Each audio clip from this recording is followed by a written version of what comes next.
Imagine this. You're walking down the street in 1870s London, minding your own business, when suddenly, oh no, you sneeze, giggle at an inappropriate moment, or heaven forbid, express an opinion. Congratulations. According to Victorian society, you may now be eligible for permanent residency in a local lunatic asylum.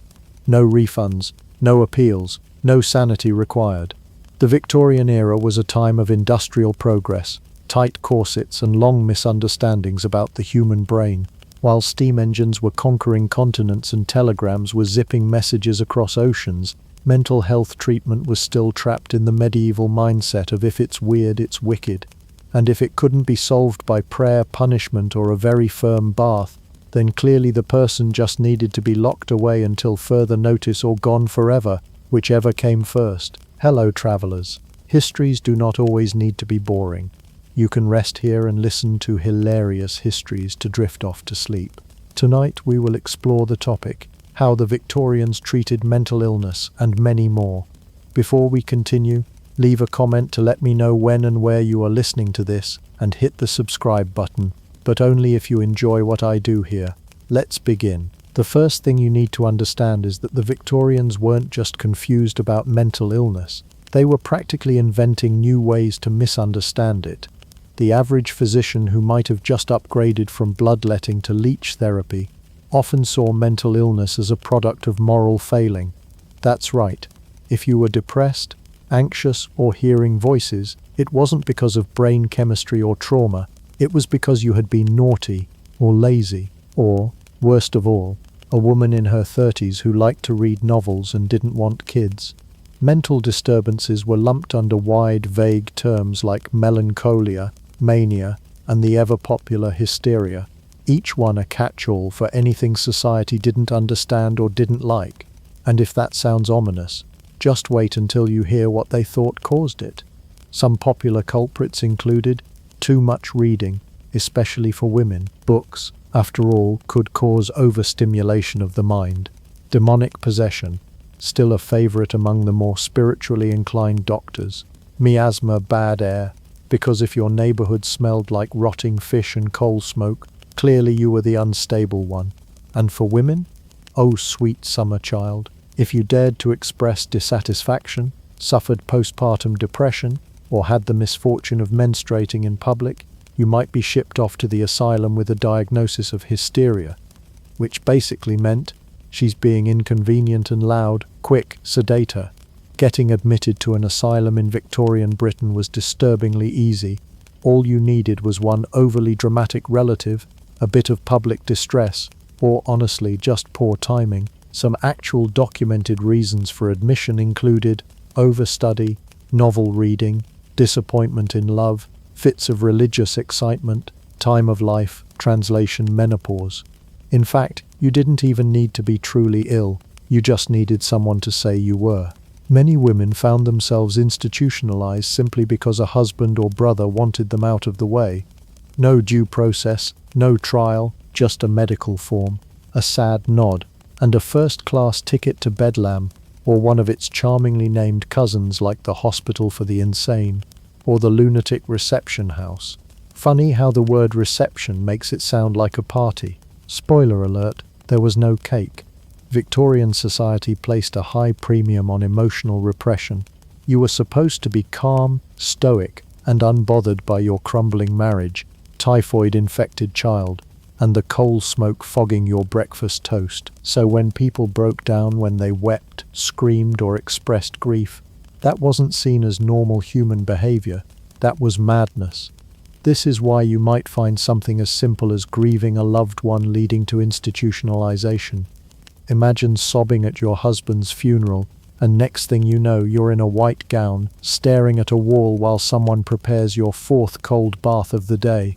Even children weren't immune. In fact, entire wards were filled with young boys and girls who had the audacity to be hyperactive, disobedient, or simply not quiet enough. These children were considered morally defective. Just normal kids. But with worse luck. Despite all this, the Victorian upper class tried to maintain a delicate facade around mental illness. Asylums were sometimes referred to as retreats or rest homes, as if patients were taking a weekend trip to the seaside rather than being shackled to a chair in a cold stone room. Doctors in top hats insisted they were offering compassionate care, even when that care involved bleeding, purging, or screaming into padded walls. The word asylum itself originally meant a place of sanctuary, but by the 19th century, it had come to symbolize fear, secrecy, and suffering behind iron gates. Families would hide the fact that they had institutionalized a relative, scrubbing their name from family trees and church registries as if mental illness were something contagious, like tuberculosis, but for your reputation. So welcome to the asylum. The staff don't know what's wrong with you. The doctors are experimenting, and your family may or may not have dropped you off because you talked back at dinner. The good news? You're finally somewhere quiet. The bad news? You might never leave. Let's say you're admitted into a Victorian asylum, not for doing anything particularly mad, of course. Maybe you cried at work, maybe you read a novel one too many times. Either way, congratulations, the doctor is ready to treat you, but instead of handing you a cup of tea and asking how you're feeling, he straps you into a wooden chair, spins you like a rotisserie chicken, and tells you it's all for your mental well-being. Healing, Victorian style. Enter the rotating chair, also known as the tranquilizing chair if you were feeling fancy. Picture a large, upright wooden contraption with a high back and a seat built for zero comfort. Now imagine being buckled into it, arms, legs, and sometimes even your head so tightly that if you sneezed, the chair would apologize instead. Then, once you're secured like a Victorian amusement park test dummy, an orderly grabs the base of the chair and begins to spin, slowly at first, then faster and faster, and then, yes, vomit. You're not just dizzy, you're experiencing centrifugal recalibration of the mental humors. That's not a real phrase, but frankly neither was most of Victorian psychiatry. This charming treatment was the invention of Dr. Joseph Mason Cox, a physician who genuinely believed that spinning people could reset their brains. The theory, in essence, was that madness came from an imbalance or congestion of blood and fluids in the brain. And what better way to redistribute that blood than to throw your body into a whirling vortex until you forgot your own name? It was like a reset button, but with more nausea and less dignity. Some doctors even claimed it could induce sleep, calm hysterical fits, and quiet the pulse, which is a polite way of saying make them too dizzy to scream. The real kicker? This wasn't even fringe science. Rotating therapy was mainstream. Some asylums had entire rooms dedicated to spinning treatments. The chairs were mounted on poles or suspended from ceilings like deranged chandeliers. Patients were sometimes twirled for hours at a time until they passed out, lost bowel control, or simply gave up on reality altogether. One report described patients being spun up to 100 revolutions per minute. For reference, that's the speed of a salad spinner on a mission, because nothing says healing like being turned into Victorian soft serve. Of course, side effects were common. These included intense nausea, vomiting, disorientation, migraines, nosebleeds, and in a few cases outright trauma. But Victorian medicine wasn't about comfort, it was about results, and if the patient couldn't remember their name afterward, well, maybe that was proof the madness had been purged, or that they now had a concussion.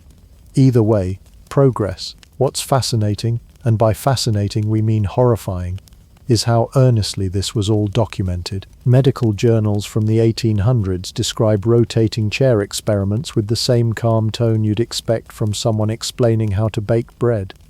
Patient A, spun at moderate velocity for 15 minutes. Result, vomiting ceased after several hours of vomiting. But hey, at least he wasn't hysterical anymore. He was too busy emptying his insides.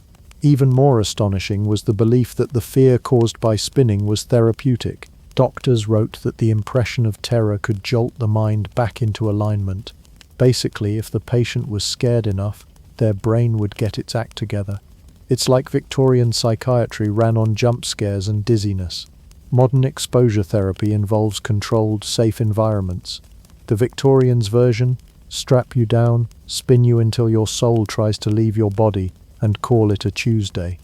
There was also an oddly theatrical side to this. Some doctors believed that being observed during spinning was helpful, so patients were sometimes spun in front of audiences. Think of it as early reality TV, except with fewer commercials and more fainting. The patient's expressions, cries, and bodily reactions were all meticulously recorded by wide-eyed onlookers, who somehow believed this chaos was progress. Eventually, rotating chairs fell out of favor, not because anyone realized how barbaric it was, but because doctors found newer methods that seemed more promising. Red, still bad, just less spinny. But for a glorious stretch of time, this wooden tilt-a-whirl was considered one of the finest tools in the asylum's therapeutic arsenal. Forget compassion, forget conversation. The Victorian doctor's motto was simple: if you can't fix the mind, shake it like a maraca and hope for the best. And if you threw up afterward, even better. That meant the treatment was working, or at least that's what they told themselves while wiping the chair down for the next patient. Now that you've been thoroughly disoriented, it's time to get a little colder, literally. In the next chapter, we'll explore why dunking people in icy water was considered a solid step on the road to recovery. Spoiler, it doesn't involve swimming lessons. Welcome to your next Victorian wellness experience, hydrotherapy. Don't get too excited. It's not the relaxing spa treatment you're imagining.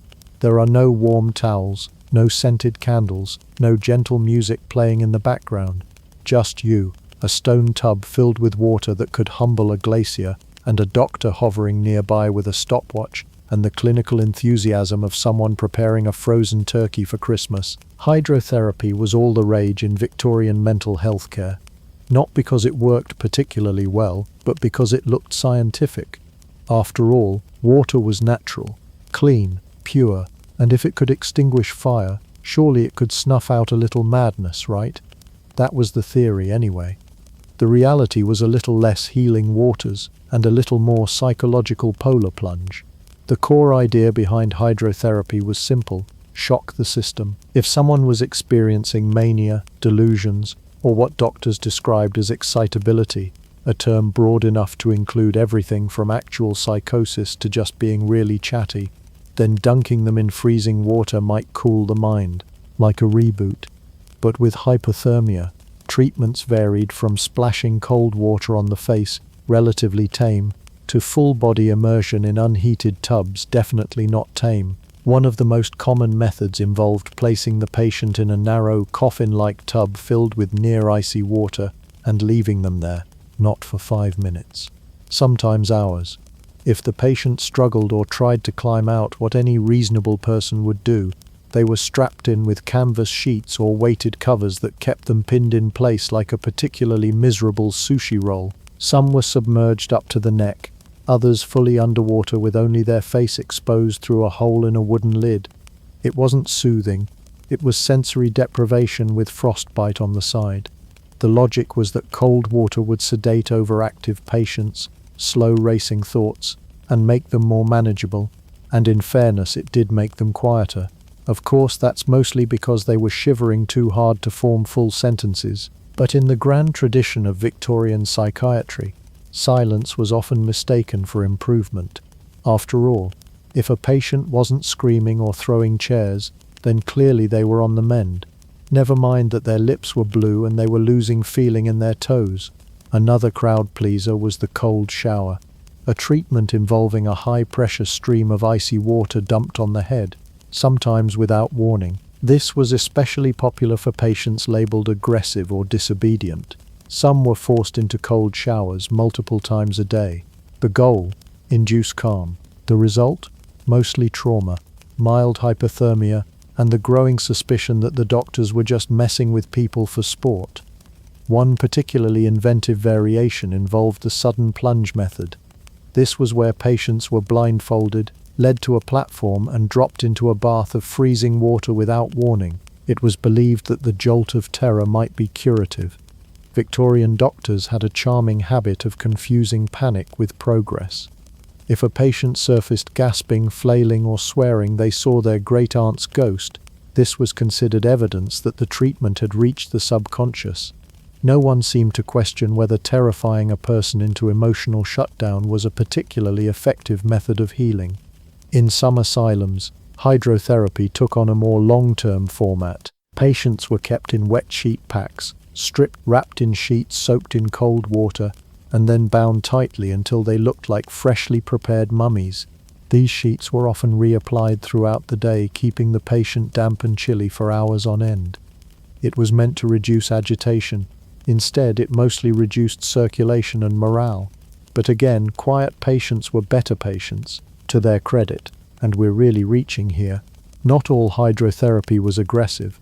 Some treatments used lukewarm water, gentle soaking, or brief foot baths in an attempt to relax patients rather than freeze them into submission. But let's be honest, the memorable treatments, the ones that earned Victorian doctors their reputation for cruelty dressed up in lab coats, were the ones involving ice, restraints, and a general lack of human empathy. Strangely enough, these methods weren't just limited to adults. Children were sometimes subjected to cold immersion as well, especially those diagnosed with moral insanity or hyperactivity. Nothing says childhood like being bundled up and dunked like a biscuit into a tub of freezing water because you wouldn't sit still during prayer hour. The enduring image here is one of extremes. The Victorians didn't do moderation. If they weren't spinning you until you screamed, they were dunking you until you stopped. The body was a machine, they thought, one that could be shocked, chilled, or subdued into better behavior. Emotions weren't to be understood, they were to be silenced, preferably with ice. So no, this wasn't waterboarding, it was healing. According to the doctors anyway. According to the patients, it was just Tuesday in the asylum. And up next, it will prove, even doing nothing at all could be considered treatment, provided you lay perfectly still, avoided stimulation, and slowly melted into your mattress. Welcome to the rest cure. Bring a blanket. You won't be doing anything for the next month. If you were a woman in Victorian society and made the colossal mistake of feeling sad, tired, or heaven forbid, irritable, you might have been prescribed the most intellectually insulting treatment of the era, the rest cure. Now, don't let the name fool you.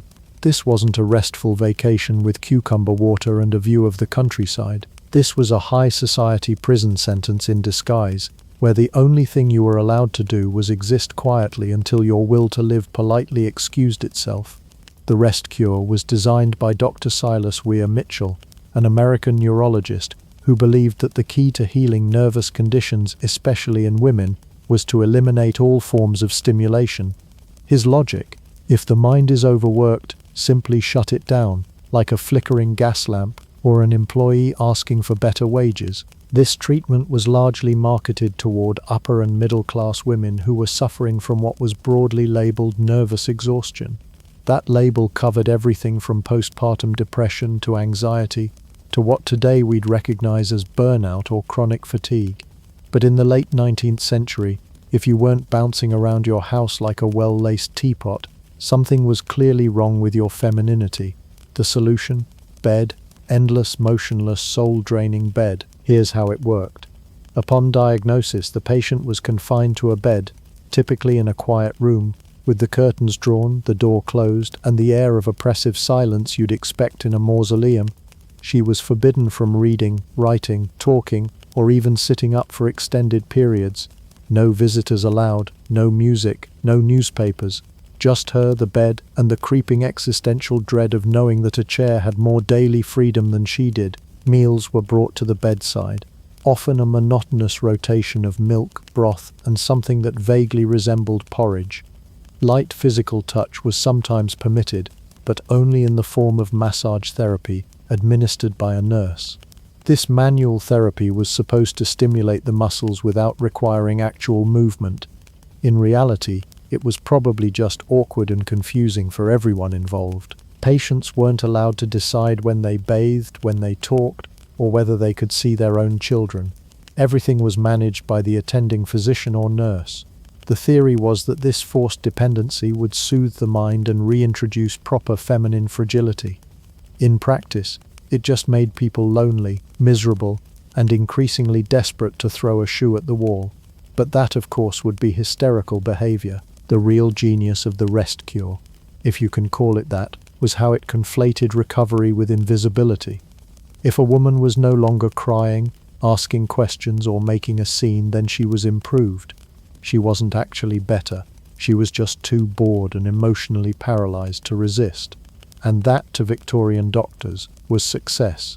The most famous case of rest cure-induced madness came from Charlotte Perkins Gilman, an actual patient of Dr. Mitchell. After being subjected to the treatment, she spiraled into deeper depression, eventually writing the short story The Yellow Wallpaper as a semi-autobiographical scream into the literary void. In the story, a woman confined for rest slowly loses her grip on reality and begins to see a figure trapped behind the wallpaper, a metaphor so loud even the Victorians might have heard it, had they not been too busy measuring someone's skull. To make matters worse, if a woman refused the rest cure or became more agitated while on it, this was taken as proof that her condition was worse than previously thought. This created a neat little cycle of gaslighting with the medical authority of a lab coat. You're not allowed to think or feel. You try to think or feel. Your resistance is proof you're unwell. Return to bed. This treatment didn't just rob women of their autonomy. It weaponized their desire to be active, thoughtful, or creative. It pathologized intelligence. It punished independence. And all of it was done under the smiling banner of care by men who earnestly believed they were saving women from themselves.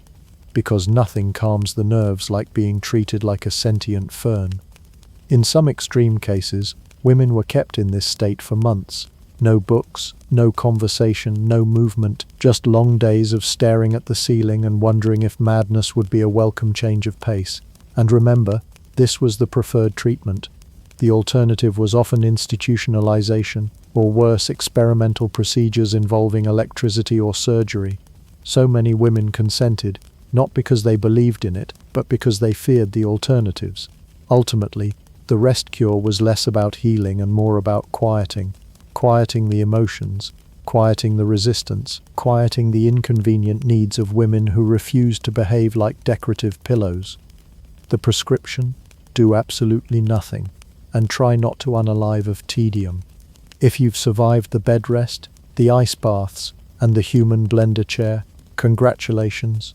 You've officially made it to the part of Victorian mental health treatment where things get truly unhinged. Scientifically speaking, because what's more reassuring than trusting your fragile mental state to a man who thinks your skull bumps are whispering your darkest secrets? Welcome to the world of Phrenology, the 19th century pseudoscience that claimed your personality, intellect, and yes, even your likelihood to commit crimes could be mapped by rubbing your head like a fortune-telling cantaloupe. It was all the rage in polite society, from parlour rooms to courtrooms, and like most Victorian science, it combined an impressive amount of confidence with a devastating lack of actual knowledge. Here's how it worked. Phrenologists believed the brain was divided into dozens of individual organs, each responsible for different traits: courage, jealousy, musical talent, cruelty, kindness, maternal instinct. Every quality imaginable was supposedly linked to a specific region of the brain. The bigger that area of the brain, the more pronounced the trait. And since they couldn't actually look inside your skull, pesky lack of MRI machines and general preference for not cracking heads open, they assumed that these oversized traits would leave little bumps on your scalp. So if you were overly generous, bump. Anxious, bump. Liked gardening a little too much, huge bump. Some phrenology charts got so specific that they even labeled bumps for love of children or tendency to steal spoons. To analyze someone, a phrenologist would gently, or not so gently, palpate the skull, nod thoughtfully, and declare things like, "This woman has an underdeveloped sense of caution, but an impressive lobe of domestic virtue," which is a Victorian way of saying, "She walks into traffic but makes a great casserole." People paid good money for these readings. Some used them to decide careers, choose spouses or fire servants. Even some asylums dabbled in phrenology as both a diagnostic tool and a treatment guide. If your destructiveness bump was too pronounced, They might try to soothe your violent tendencies with calming music or, you guessed it, a spin in the brain blender.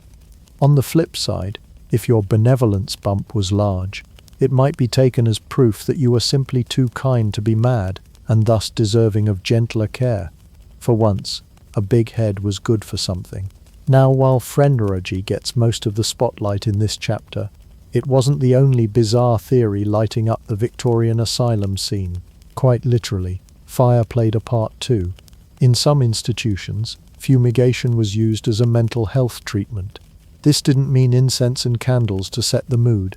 It meant sealing a patient in a room or small tent, and then releasing clouds of medicinal smoke or chemical vapors into the air. Sometimes it was camphor or lavender. Sometimes it was mercury or chlorine gas. You know, the kind of stuff that later showed up on lists titled "Do not inhale under any circumstances."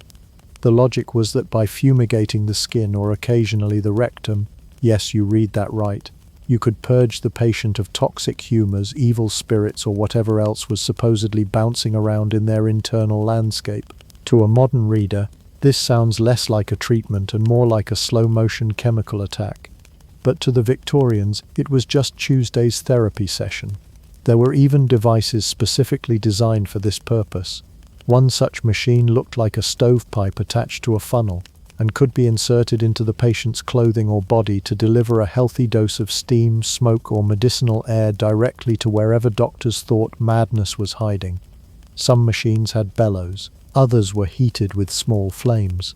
And if you're wondering whether any of these devices ever caught fire while being used on a living person, the answer is yes. Yes, they did. But don't worry. The idea was to balance the system, to realign the body and brain using a charming mixture of guesswork, hot air, and reckless enthusiasm. So if your thoughts were racing, your moods were wild, or you just couldn't seem to stop humming that one opera tune, the doctor might tell you, "Ah yes, your concentrativeness lobe is overactive, and your amativeness organ is peaking. Time for a nice smoky tent and a skull rub." The problem, of course, is that none of it worked. Phrenology was eventually debunked and tossed into the overflowing dumpster of 19th century pseudoscience, where it could keep company with snake oil and radium-laced toothpaste. But for decades, it shaped how people viewed the mind, and by extension how they treated those struggling with it.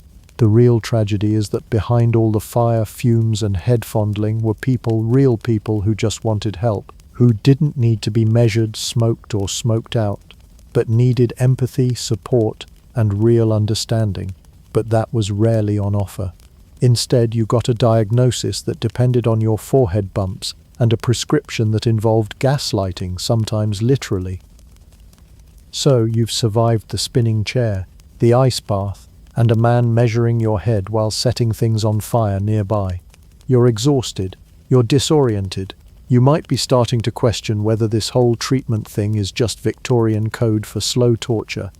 But don't worry, the doctors have the perfect solution, one that involves no spinning, no cold water, no toxic smoke, just you and four walls, forever. Welcome to the isolation box, a method so tranquil, so refined, so completely emotionally eviscerating, that it was hailed by many Victorian asylums as one of the most humane treatments available. The idea that the overstimulated mind could heal if it were removed from all distractions, which sounds almost reasonable until you realize that in this context, distractions included light, sound, company, movement, conversation, and hope. The isolation box, or room, was not some plush, spa-like retreat. It was usually a tiny, darkened chamber, barely wide enough to pace in, if you were lucky. The more luxurious versions had padding on the walls to prevent self-harm, but many were just stone or wood. A few featured a tiny barred window, but most were sealed tight. Ventilation, optional. Furnishings, minimal. Bed, maybe. Rats, almost definitely. Patients could be placed in these rooms for days or weeks with very little interaction. Meals were slid in through a slot or handed over wordlessly. Nurses or attendants were told not to speak. Sometimes patients were stripped of clothing or restrained within the room, especially if they showed signs of agitation. This wasn't therapy. It was psychological limbo, a place where time evaporated, and so did your grip on reality. The official justification was that patients who were violent, excitable, or uncooperative needed a break from external stimuli. What they got was an experience so disorienting that many emerged worse than when they went in.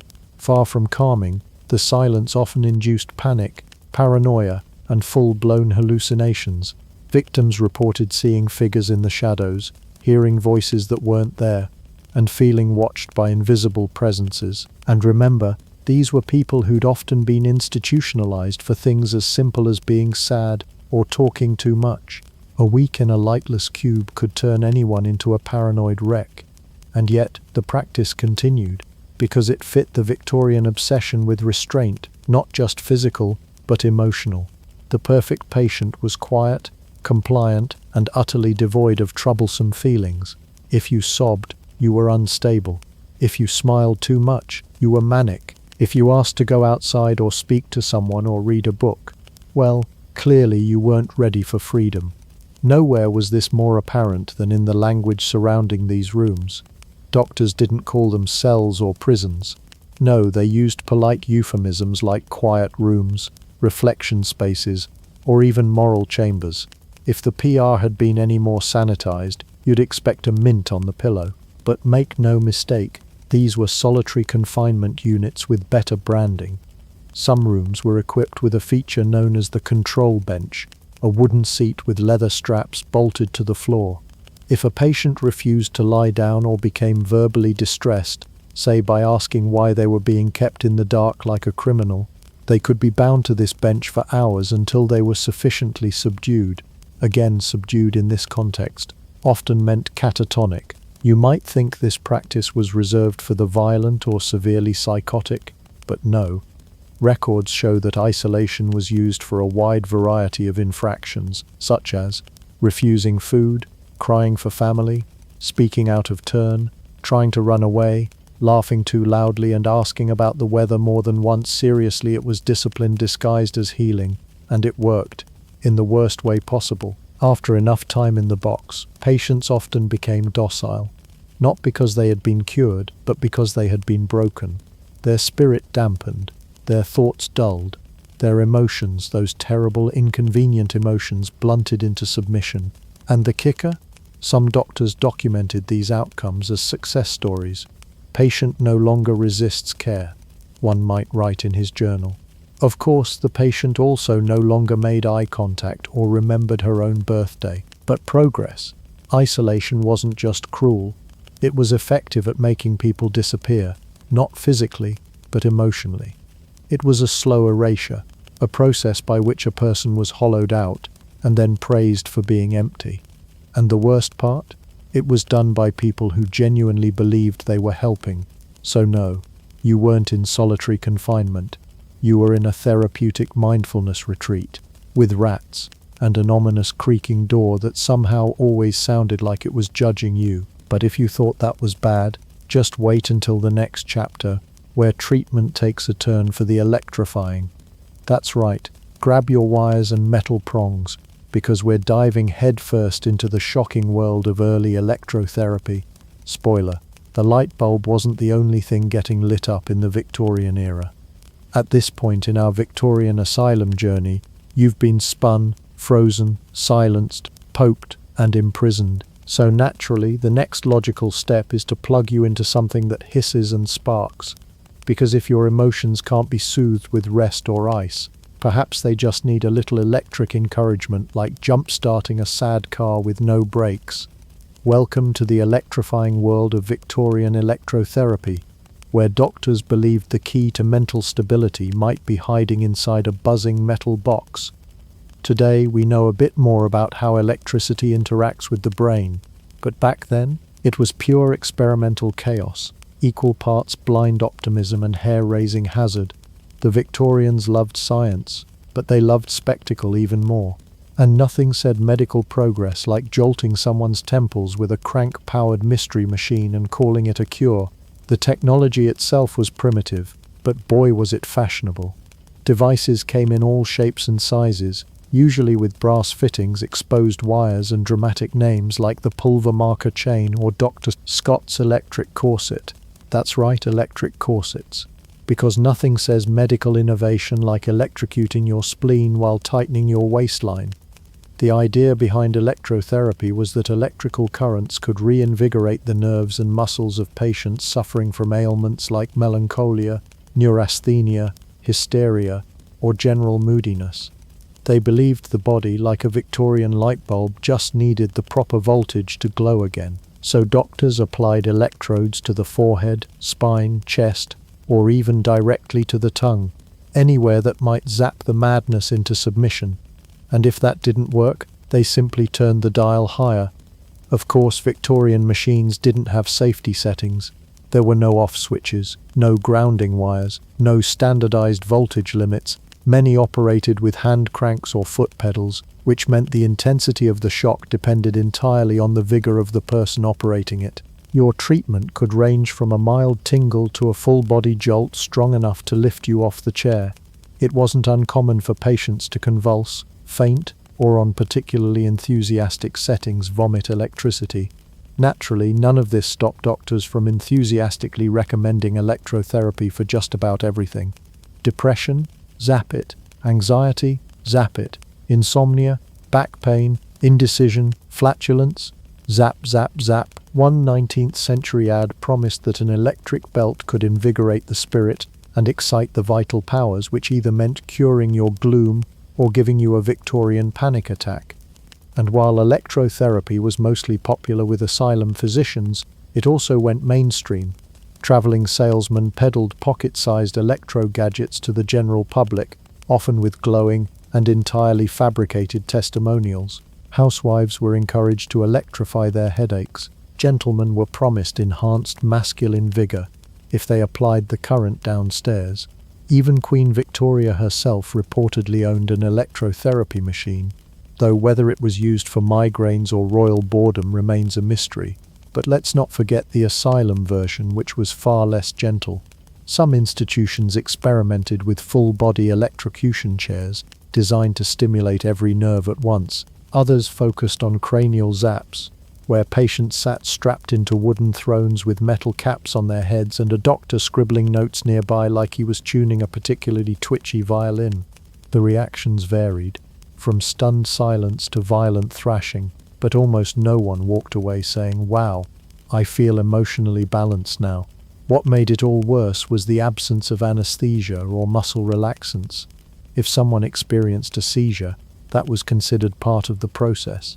The Victorian physician didn't see it as a side effect. He saw it as evidence. Convulsions were proof that the treatment was penetrating the psyche, or possibly short-circuiting it. Either way, the goal was to see something happen. And like many things in Victorian psychiatry, the logic behind electrotherapy was a charming blend of guesswork and metaphor. Electricity was mysterious, powerful, invisible but undeniable, so it was naturally compared to the human soul. If the soul was sick, perhaps a little artificial lightning could jolt it back into alignment.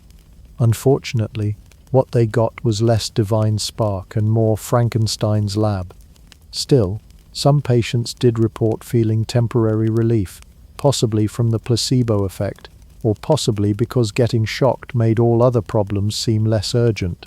"Sure, I'm still deeply depressed," they might have said, "but I'm also very busy not peeing myself from that last jolt."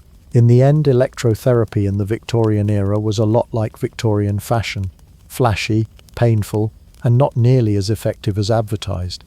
It promised to modernize mental health, to bring the light of science into the dark corners of the mind, but in practice it just added another layer of confusion to a field already overrun with spinning chairs, smoke clouds, and silence boxes.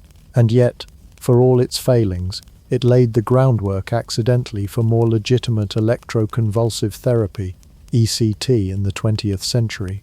Of course, modern ECT is performed under anesthesia, in controlled doses by trained professionals, not by some guy in a frock coat with a crank and a dream.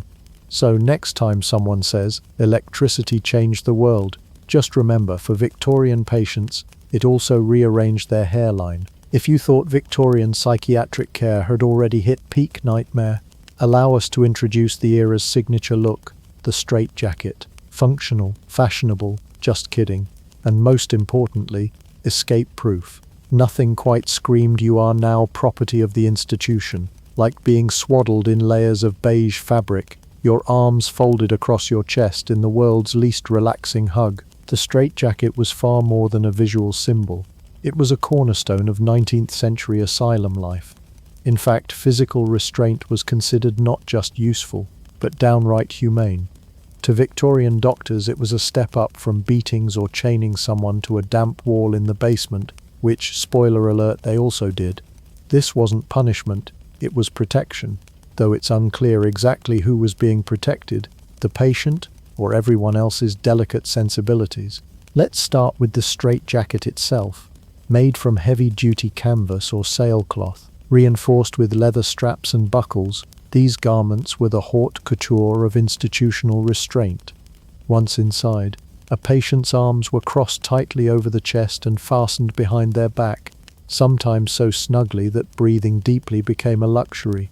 Some variants even came with leg straps or hoods, because apparently being unable to move your arms wasn't quite restrictive enough. These jackets could be worn for hours or days. If the patient struggled too much, they were tied to a bed or bolted chair to encourage stillness. Staff logs from the time record some patients being restrained continuously for weeks, with breaks only for feeding or hygiene, assuming hygiene was on the menu that day. Bed sores, circulation issues and dislocated shoulders were common, but rarely viewed as more than an unfortunate side effect of treatment. Of course, the straitjacket was just the beginning. If that didn't work, or if you were considered a serious case, you might find yourself upgraded to the full metal experience. Chains were a staple of many asylums, especially in the earlier half of the 19th century. Patients were shackled at the ankles or wrists, often tethered to walls, beds, benches, or even each other. One report from a British asylum describes patients looped together by iron cuffs, seated in rows like a dismal human garland. Heartwarming. Some institutions went further, using iron cages or restraint chairs with built-in manacles and bars. These chairs were often bolted to the floor, both to prevent escape and to limit movement to an absolute minimum. Patients might be locked in for misbehavior, overstimulation, or the greatest offense of all, asking questions. Bonus points if the room was freezing cold or had poor ventilation, because what's a little restraint without some light suffocation? But perhaps the most absurd addition to the Victorian restraint wardrobe was the muzzle mask, a leather or metal contraption that covered the lower half of the face to prevent shouting, biting, or in some cases speaking altogether. Imagine a cross between a dog cone and a medieval torture mask, and you're not far off. The goal was silence, not serenity. What's wild is that none of this was particularly secret. In fact, many doctors defended the use of restraints with long-winded essays about the dangers of unrestrained lunacy. Some even published elaborate guides on how to fashion the ideal straitjacket, tight enough to immobilize, loose enough to avoid passing most of the time. These professionals considered themselves progressive, choosing restraint over outright beatings. The irony is that some institutions proudly proclaimed themselves no-restraint asylums while quietly still using belts, harnesses, and secluded padded cells when necessary. The PR was ahead of its time, and just like the other forms of treatment we've explored, the use of physical restraint was heavily gendered. Women were more likely to be restrained for hysteria, inappropriate behavior, or refusing to perform expected domestic duties. Men were typically restrained for aggression or violence. In both cases, the real goal wasn't healing, it was compliance. If you couldn't behave like a polite, docile Victorian paperweight, then into the jacket you went. And yes, some doctors genuinely believed this helped. The theory was that restraining the body would eventually calm the mind. Patients would submit, not out of coercion, but out of gratitude for being protected from their own wild impulses. Naturally, no one asked the patients what they thought, largely because they were gagged, sedated, or just too exhausted to object. And don't forget the restraint beds, wooden frames fitted with thick leather straps at the wrists, ankles, chest, and sometimes even the forehead. These were typically used at night or during episodes. The idea was to prevent injury during sleepwalking, fits, or more realistically, frustrated attempts to leave the asylum by crawling through a window, which, in fairness, is exactly what many patients tried to do after one too many nights in a canvas straitjacket burrito. What's most tragic is that for some patients, the only human contact they experienced came in the form of restraint. Not a hug, not a hand on the shoulder, but a set of cold straps pulling their limbs down while a nurse avoided eye contact. In many asylums, this was what passed for care. Mechanical, impersonal, and painfully tight. It's not fashion-forward, one might say, but it is escape-proof. And so the Victorian asylum continued to dress its patients, not in gowns or uniforms, but in reminders of powerlessness. To be clothed in chains was to be written off. To wear a straitjacket was to disappear behind layers of fear and control, under the watchful eye of someone who believed restraint was a virtue. Hysteria. The all-purpose, infinitely flexible Victorian medical diagnosis that could mean absolutely anything, as long as you were a woman. Feeling anxious? Hysteria. Suddenly weepy? Hysteria. If Victorian medicine had a catch-all drawer like your kitchen does for rubber bands and spare buttons, hysteria would be in there, stuffed full of everything doctors didn't understand but were fairly sure was your uterus's fault. The very word hysteria comes from the Greek word hystera, meaning womb, which already tells you how unbiased the science was going to be. The prevailing belief was that the uterus wasn't a stable, stationary organ, but a sort of emotional tumbleweed, drifting through the female body, knocking things out of alignment and causing mood swings, irrationality and disobedience. In short, ladies, your uterus is wandering again.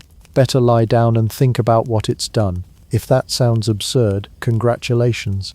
You are officially smarter than 19th century doctors who sincerely believed that a misbehaving uterus could press against the diaphragm, cause anxiety, and even affect moral judgment. According to some medical textbooks, it could also dry out the spine, inflate the lungs, and trigger what they charmingly called fits of feminine lunacy. And what was the solution to this internal rebellion? Well, that depended on who you asked. But spoiler, none of the answers were good. Let's start with hypnotism, a treatment that straddled the line between science and stage magic. Hypnosis was offered to women diagnosed with hysteria in the hope of calming their nerves, accessing repressed memories, or simply getting them to stop talking so much. The idea was to lull patients into a trance state, where they were more suggestible and ideally less emotionally inconvenient. It didn't always work. Some women faked the trance just to get a break from their caretakers. Others fell into genuine hypnosis but came out more agitated than before. But the real issue was that many of these sessions were conducted in dim rooms by male doctors whispering commands to vulnerable women. There are entire Gothic novels based on less creepy setups. Still, it was considered progressive, at least compared to what came next. Enter the forced pelvic massage treatment. To now brace yourself, because this part is very real and deeply uncomfortable. According to Victorian medicine, one of the root causes of hysteria was a lack of female release, a phrase that absolutely did not mean what it should. Doctors believed that the build-up of female tension, sexual frustration, needed to be physically resolved to restore emotional balance. Their answer? Manual stimulation administered by a medical professional, usually male, usually with the bedside manner of a damp brick. Yes, it's exactly what it sounds like. Women would visit their doctor for symptoms like nervousness, insomnia, or irritability, and instead of being offered counseling or medication, they'd be subjected to what was politely referred to as pelvic massage until paroxysm. Paroxysm, in this context, was a Victorian euphemism for orgasm, though heaven forbid anyone use the word out loud. It was purely medical, you understand. This procedure could take hours because, shocking no one, Victorian doctors had no understanding of female anatomy or pleasure. Eventually, one overworked physician got tired of the physical labor and invented a device to do the job for him, the vibrator. That's right. The world's first electromechanical vibrator was not created for fun, but to spare male doctors the wrist strain of manually curing hysteria. It was marketed as a clinical tool, and became so popular that it was one of the first household appliances to be electrified, just after the iron and before the vacuum cleaner. Priorities. But even with the invention of machinery, the diagnosis of hysteria continued to be little more than a tool of social control. Any woman who deviated from expected behavior could be branded hysterical. Did you grieve too long after a loved one's passing? Hysterical. Want to pursue a career instead of marriage? Hysterical. Experience sexual desire? Hysterical. Obviously. Victorian men didn't need to understand your emotions, they just needed to know they made them uncomfortable. Even famous figures weren't safe. Florence Nightingale, thought to have bouts of hysteria. Charlotte Perkins Gilman prescribed the infamous rest cure, which we've already covered, to combat her hysterical tendencies. It was a diagnosis so broad it could contain anything, yet so specifically targeted that it rarely landed on men, because apparently having emotional outbursts while leading an empire was strong leadership, but crying at a dinner party meant your womb was staging a coup. By the end of the 19th century, hysteria was slowly falling out of fashion, thanks in part to women getting louder, angrier, and more organized. The growing field of psychology began to frame mental health around internal trauma rather than uterine gymnastics. And as social movements pushed for women's rights, it became harder to label every inconvenient emotion as a medical crisis. But the damage had already been done. Thousands of women were misdiagnosed, mistreated, and dismissed as unstable, not because they were unwell, but because they were women. In many cases, the only thing these patients were suffering from was being alive in a century that couldn't tolerate female complexity. So next time someone tells you about the good old days, remember, those days came with forced massages, wandering wombs, and a medical industry run by men who thought your uterus had a secret grudge against your brain. After spinning chairs, icy dunk tanks, smoke chambers, metal restraints, and more than a few unsolicited pelvic interventions, you might be wondering, did it ever get better? Did anyone anywhere eventually say, hey, maybe locking people in closets and electrocuting their eyebrows isn't exactly healthcare? Good news, yes, someone did eventually say that. Bad news. It took most of the 19th century, and even then progress arrived like a particularly lazy tortoise, slow, unsteady, and frequently distracted by terrible ideas along the way. By the late 1800s, a new concept began to creep into the medical community. Maybe, just maybe, people suffering from mental illness should be treated like, well, people. Revolutionary, we know. This movement was known as moral treatment, and it dared to suggest that instead of spinning patients like pizza dough or gagging them with leather masks, doctors might try kindness, routine, purpose, and dignity. You know, all the things you give a house plant, but had somehow denied human beings for decades. The pioneers of this new approach were a mixed bag of physicians, reformers, and religious types who believed that environmental factors played a major role in mental health. Many were inspired by the work of French physician Philippe Pinel and English Quaker reformer William Tuke, both of whom argued that chaining people to walls wasn't quite as helpful as fresh air, meaningful work, and occasionally not screaming at them. Under the umbrella of moral treatment, asylums began to experiment with occupational therapy, early versions of it anyway. Patients were given simple jobs like gardening, sewing, cooking, or caring for animals. The idea was to build routine, self-esteem, and a sense of usefulness. Now, were these jobs sometimes unpaid institutional labor disguised as therapy? Absolutely. But compared to being locked in a lightless box with a rat and your inner demons, planting tomatoes was a serious upgrade. Reforms also included letting in sunlight, which, shockingly, improved morale, and reducing the use of physical restraints. Some hospitals began designing more open pastoral environments, with winding paths, open wards, and trees. Lots of trees, because nothing says we're sorry for the decades of systemic abuse like a surprise elm. Doctors were also encouraged to talk to patients as if they were sentient. Instead of shouting, they were told to use soothing tones.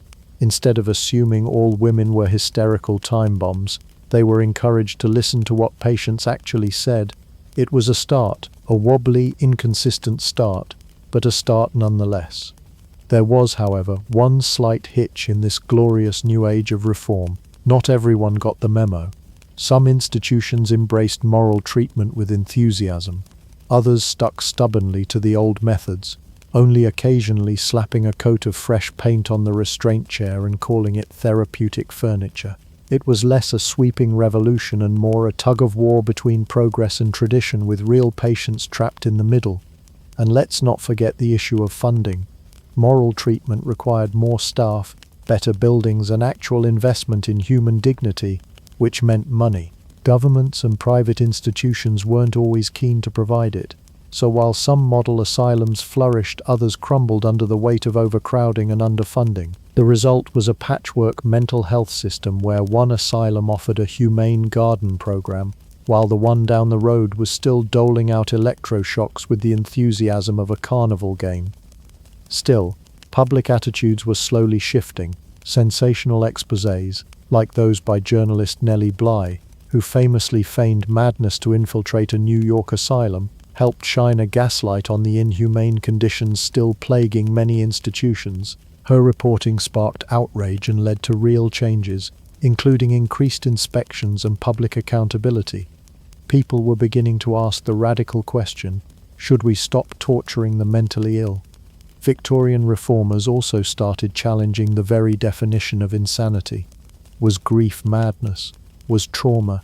Was being poor and female really a psychiatric disorder? Slowly but surely the answers began inching toward no, and the field of psychiatry started dragging itself out of the swamp of superstition and pseudoscience. By the end of the century, the most brutal practices were finally on the decline. Straitjackets were used less frequently. Isolation rooms were theoretically phased out. Electrotherapy was rebranded, refined, and slightly less lethal, and the wandering uterus quietly lost its medical license. That said, the road to true reform wasn't a straight path. It was more of a spiraling goat trail, littered with snake oil bottles and questionable ethics. Progress came with caveats, and even as reforms took hold, many patients continued to suffer from neglect, stigma, and abuse well into the 20th century. Still, the seeds of modern mental health care were planted during this period. Concepts like psychotherapy, humane environments, and the patient's right to autonomy began to take root, and though the Victorian era will forever be haunted by its straitjackets and smoke tents, it also gave rise eventually to the idea that mental illness is not a sin, a moral failure, or a ghostly womb tantrum. It's a human condition deserving of empathy and support. So after decades of torture, someone finally had the wild idea that patients should maybe not be tortured. And if that's not worth celebrating with a stroll through the asylum garden, carefully supervised of course, then what is? And thus ends our tour through the wild, tragic, and sometimes hilarious world of Victorian mental health care. A place where science met superstition, and progress often arrived in a straitjacket. The next time you hear someone say, "I was born in the wrong century," feel free to remind them, yes, and you'd have been diagnosed with hysteria for saying it out loud. Before humanity invented the umbrella, we had exactly one strategy for dealing with rain: suffer through it, and try not to cry in public. Ancient civilizations across the globe developed incredible feats of engineering, art, language, and agriculture, and yet when the sky decided to leak, their solution was, essentially, just deal with it. For much of early history, staying dry wasn't a top priority, mostly because it wasn't possible. There were no raincoats, no ponchos, no waterproof anything. The concept of water-resistant clothing didn't exist unless you counted goose feathers or denial. Instead, you had cloaks. Thick, heavy woolen cloaks, the kind of garment that could soak up an entire thunderstorm and still ask for dessert. People trudged through storms wearing what amounted to soggy carpets, all while pretending this was a perfectly fine way to live. In Mesopotamia, the birthplace of writing, cities and regrettable weather, people used layered garments and hoods made of animal skins to try and shield themselves from the elements. These helped a little, but mostly gave you the aroma of a damp sheep. Ancient Assyrians carved grand stone reliefs of warriors and gods, but nobody ever bothered to etch in an umbrella. Apparently, even divine beings were expected to get soaked like everyone else. Meanwhile, over in ancient China, the earliest known versions of umbrellas were slowly emerging, but not for rain. These were sunshades, ornate parasols made of silk, feathers or paper, sometimes lacquered for elegance. They were used by nobility to avoid sunlight because being tan was associated with labor, and labor was associated with peasants, and peasants were associated with, well, people who couldn't afford parasols. The ancient Egyptians took the same route. Their parasols were carried by servants and attached to chariots, shielding pharaohs and queens from the merciless desert sun. These weren't practical devices. They were declarations. "Look at me," they screamed. "I am so important, someone else holds my shade." Rain, however, wasn't really an Egyptian problem.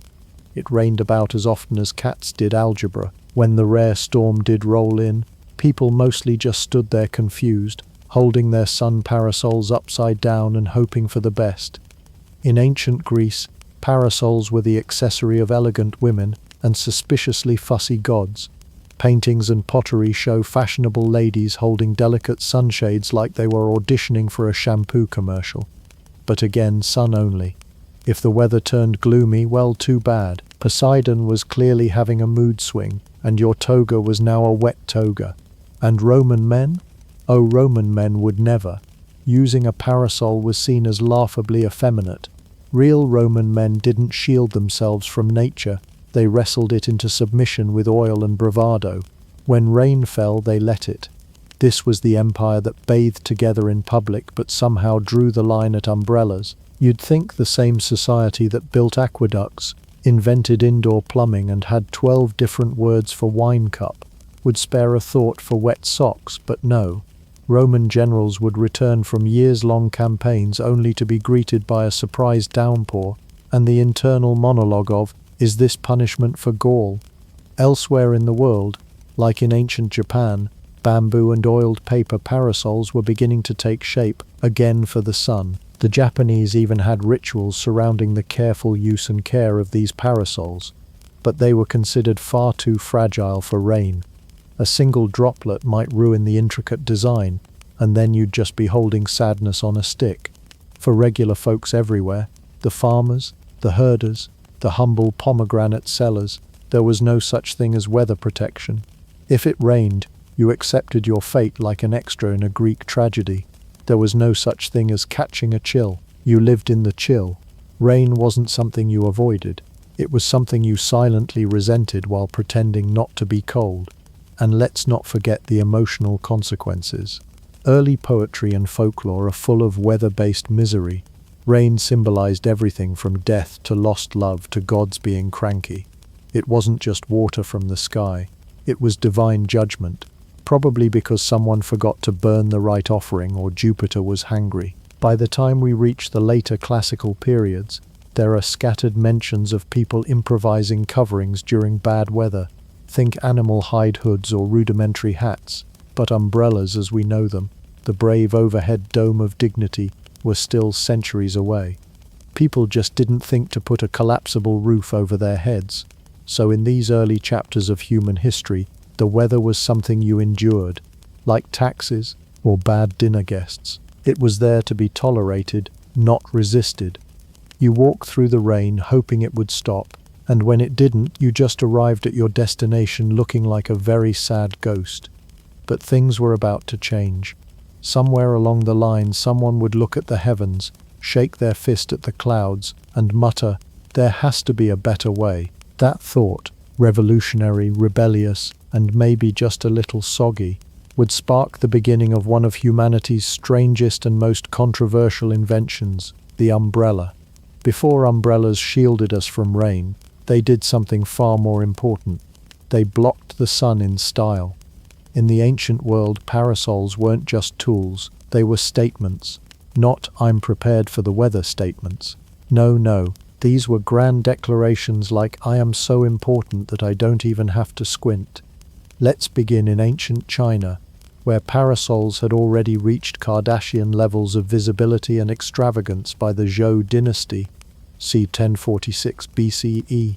These early sun blockers were often crafted with oiled paper or silk, stretched over frames made of bamboo or wood, sometimes stacked in multiple tiers like parasol wedding cakes.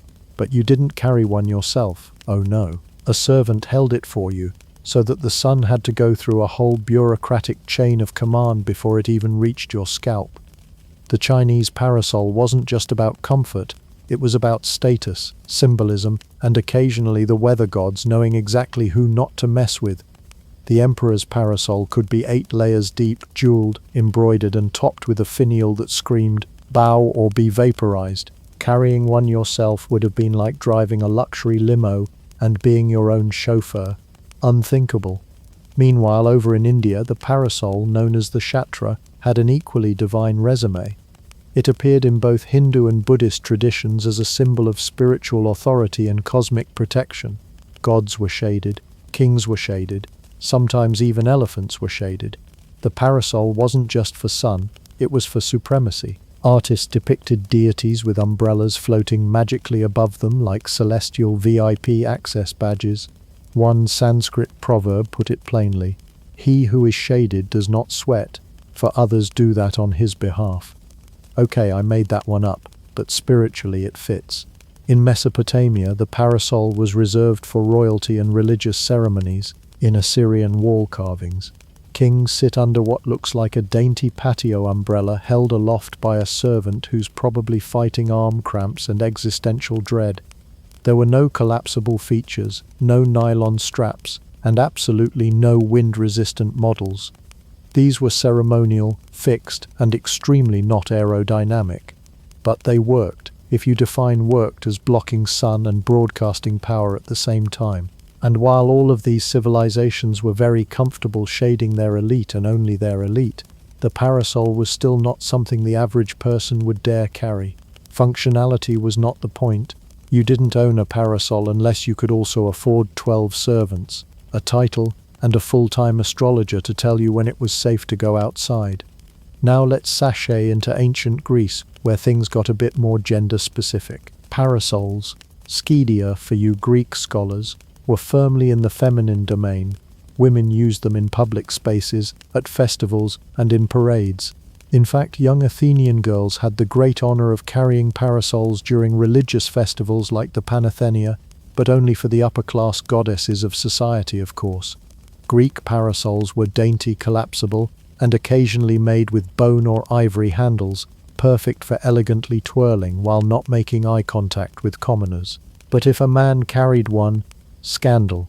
Absolute scandal. You might as well have strolled into the agora wearing lip gloss and quoting Sappho. The unspoken rule of parasol culture. If you held a parasol and had a beard, society short-circuited. This sentiment rolled right into ancient Rome, where fashion was law and laws were fashion. Roman women adored parasols, known as umbellae.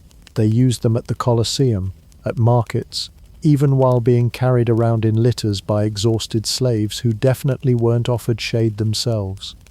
These umbrellas were often made of fabric or leather and were a key part of a lady's ensemble. Just imagine sandals, stola, gold jewelry, and a collapsible canopy to protect you from becoming one with your own sweat. But men? Parasols were social suicide. Roman masculinity was based on being rugged, stoic, and willing to be sunburned into jerky without complaint. Using a parasol would mark you as suspiciously soft, possibly Greek, definitely not invited to the next military campaign.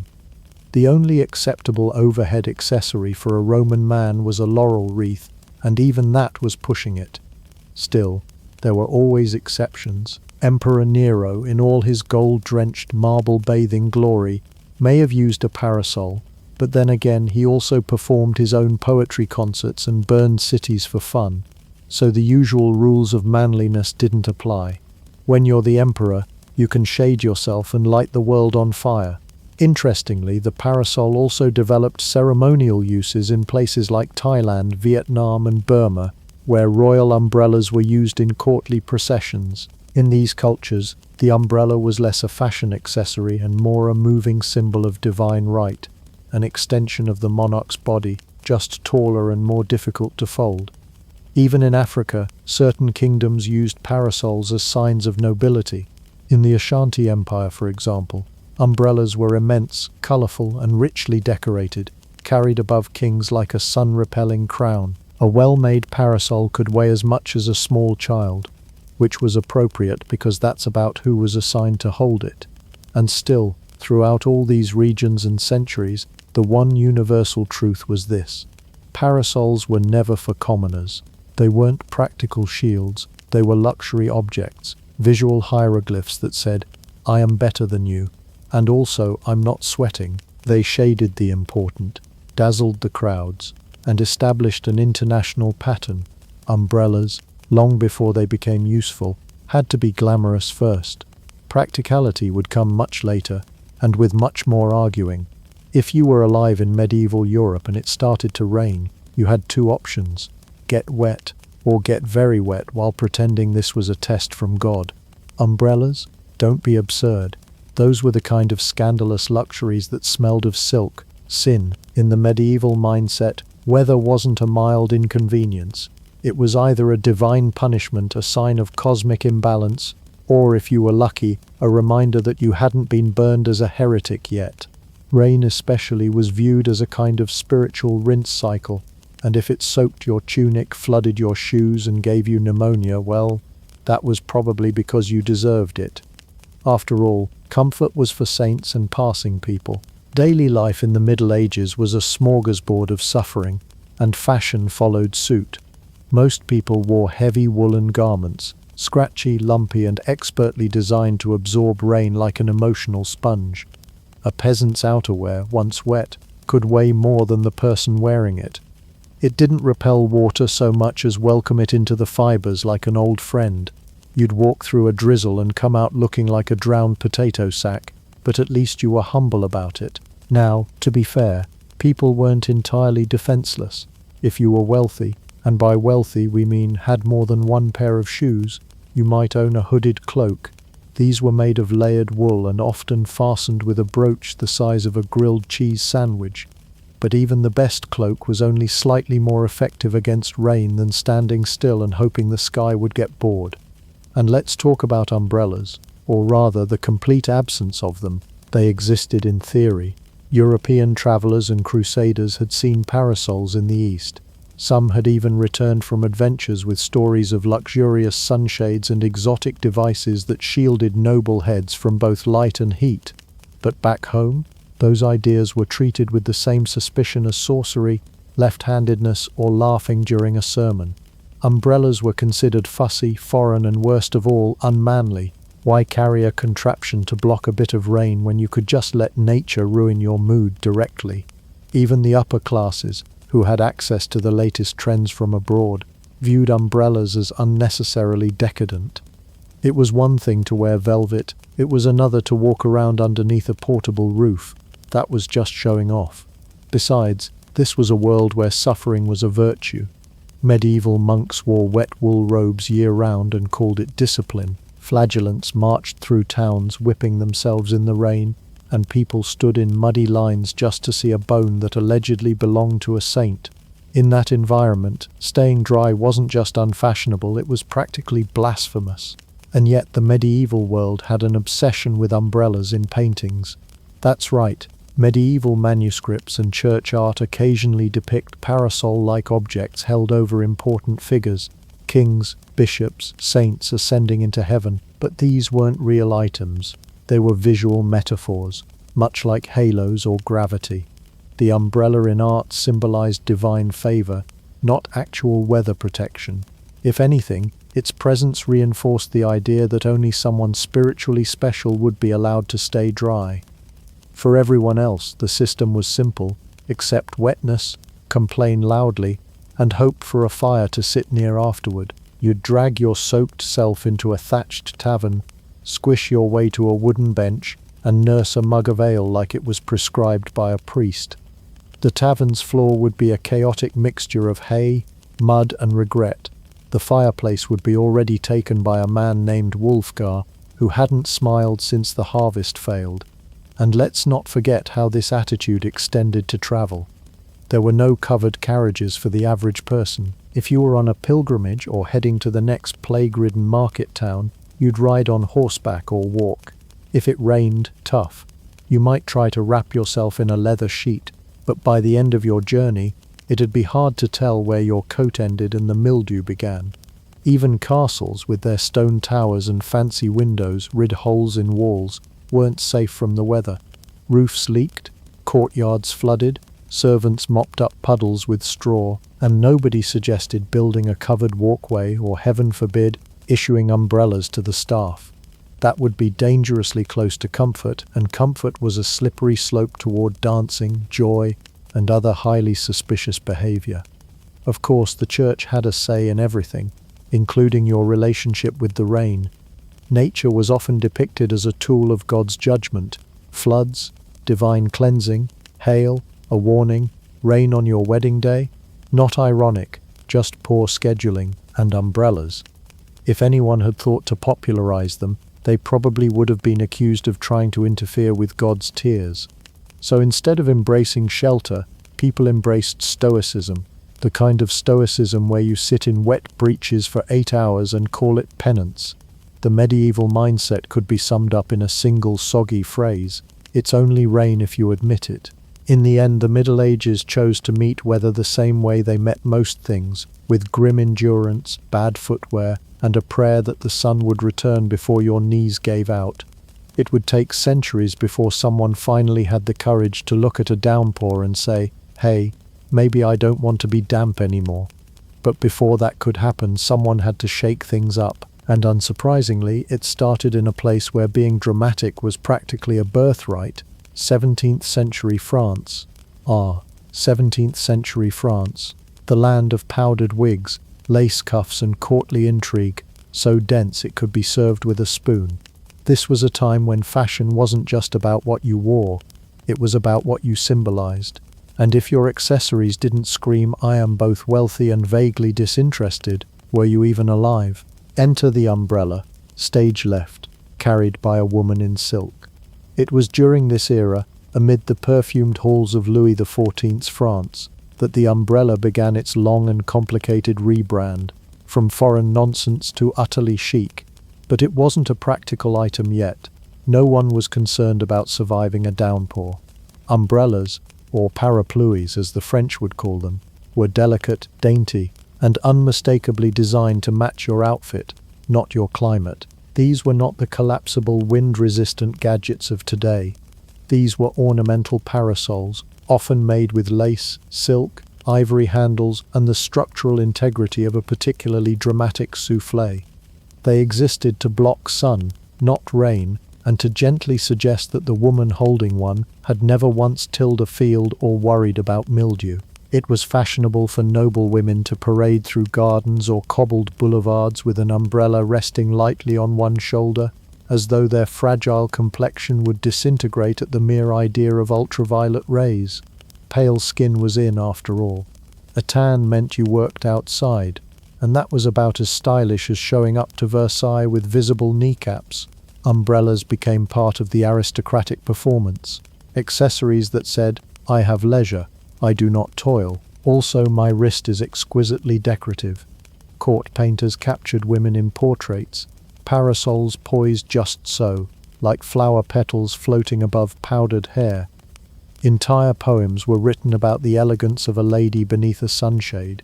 It was all very romantic and extremely impractical during a storm. Now, here's where it gets funnier. Men were still not on board. The idea of a man carrying an umbrella, even a plain black one, was considered suspect. It was viewed as too fussy, too feminine, and too reminiscent of doing something on purpose to avoid discomfort. Masculinity at this point was still very much defined by one's ability to suffer quietly and get trench foot with dignity. Sure, you could hold an umbrella, but only if it was for a woman, and even then you were required to look painfully bored while doing it. The etiquette was very clear. You, the chivalrous man, were to walk 2 steps behind the lady, shield her from the sun with one arm, and maintain a facial expression that said, "This parasol means nothing to me, I'd rather be jousting. Heaven forbid a man should use an umbrella for himself." That kind of behavior would get you laughed out of the salon and possibly exiled to Spain, which in French aristocratic terms was equivalent to death by flavorless food and irrelevance. The irony, of course, is that France was not exactly dry. While the South basked in Mediterranean sun, cities like Paris enjoyed frequent rain, and yet male fashion of the day included high-heeled shoes, massive wigs and brocade coats, essentially items that screamed, "Please, weather gods, ruin me." Imagine being a Parisian nobleman teetering down a muddy street in 5-inch red heels, dodging puddles the size of soup tureens, refusing to use an umbrella because you didn't want to look soft. Nothing says masculinity like standing in a thunderstorm pretending you're too tough to get trench foot. Occasionally, men did try to sneak in a little weather protection. Some carried large hats with wide brims, or tried to duck under awnings, but the umbrella was still a symbol, and symbols mattered. It was linked to vanity, to foreign influence, and worst of all, women's fashion. To be fair, French women were innovating. They began requesting sturdier versions of parasols, ones that could actually handle the odd drizzle. Some versions even used oiled cloth, giving them at least a fighting chance against Parisian weather.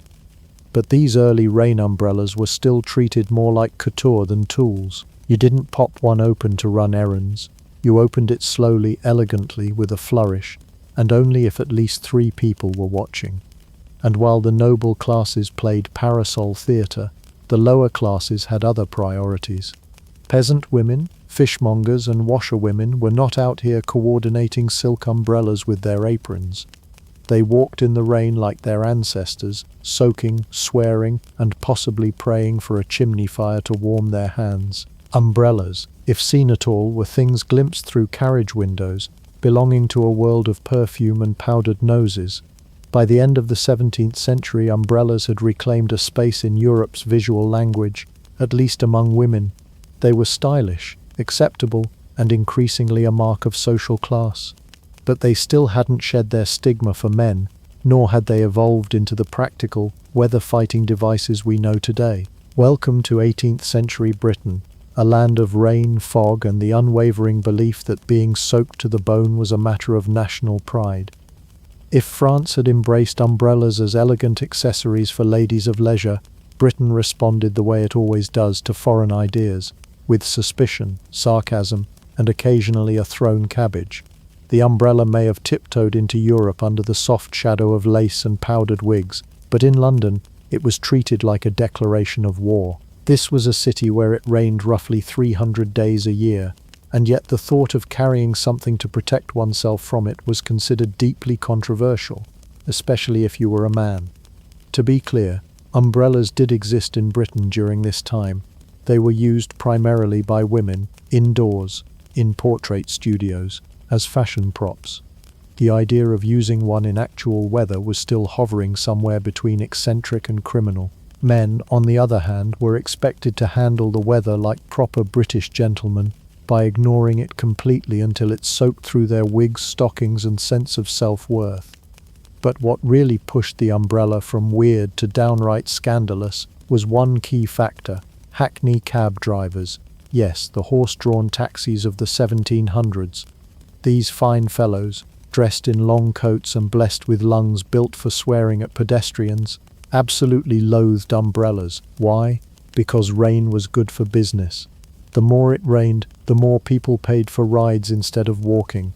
An umbrella, that was a direct financial threat.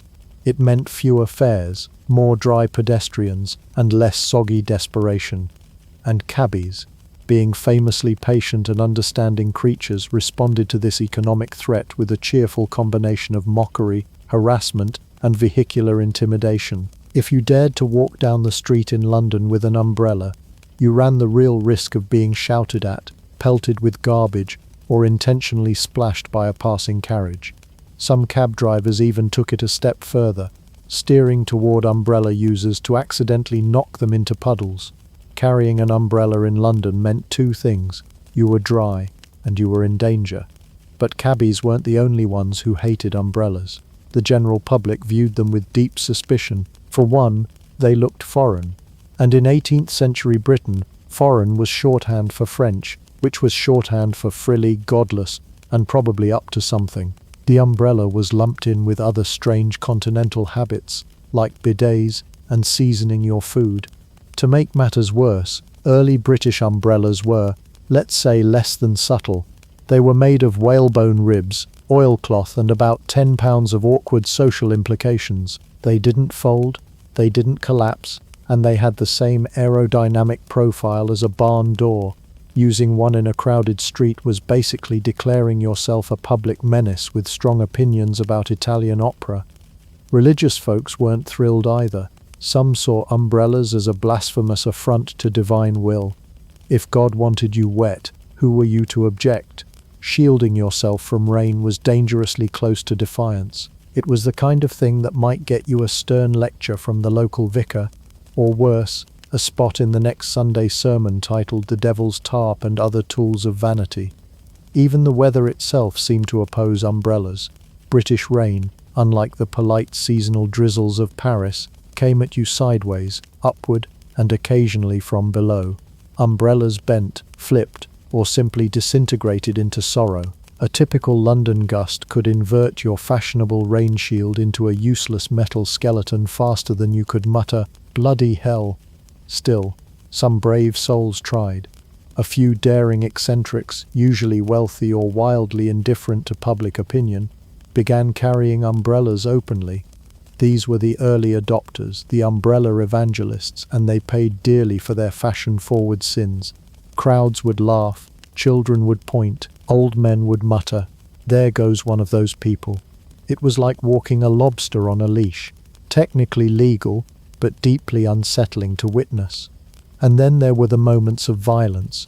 One poor man in 1750 reportedly had his umbrella stolen, stomped on, and thrown into the Thames by an angry crowd who believed he was trying to mock the sky. Another was told point blank that if he wanted to walk under his own roof he should build a house and stay in it. But slowly, very slowly, the winds began to shift.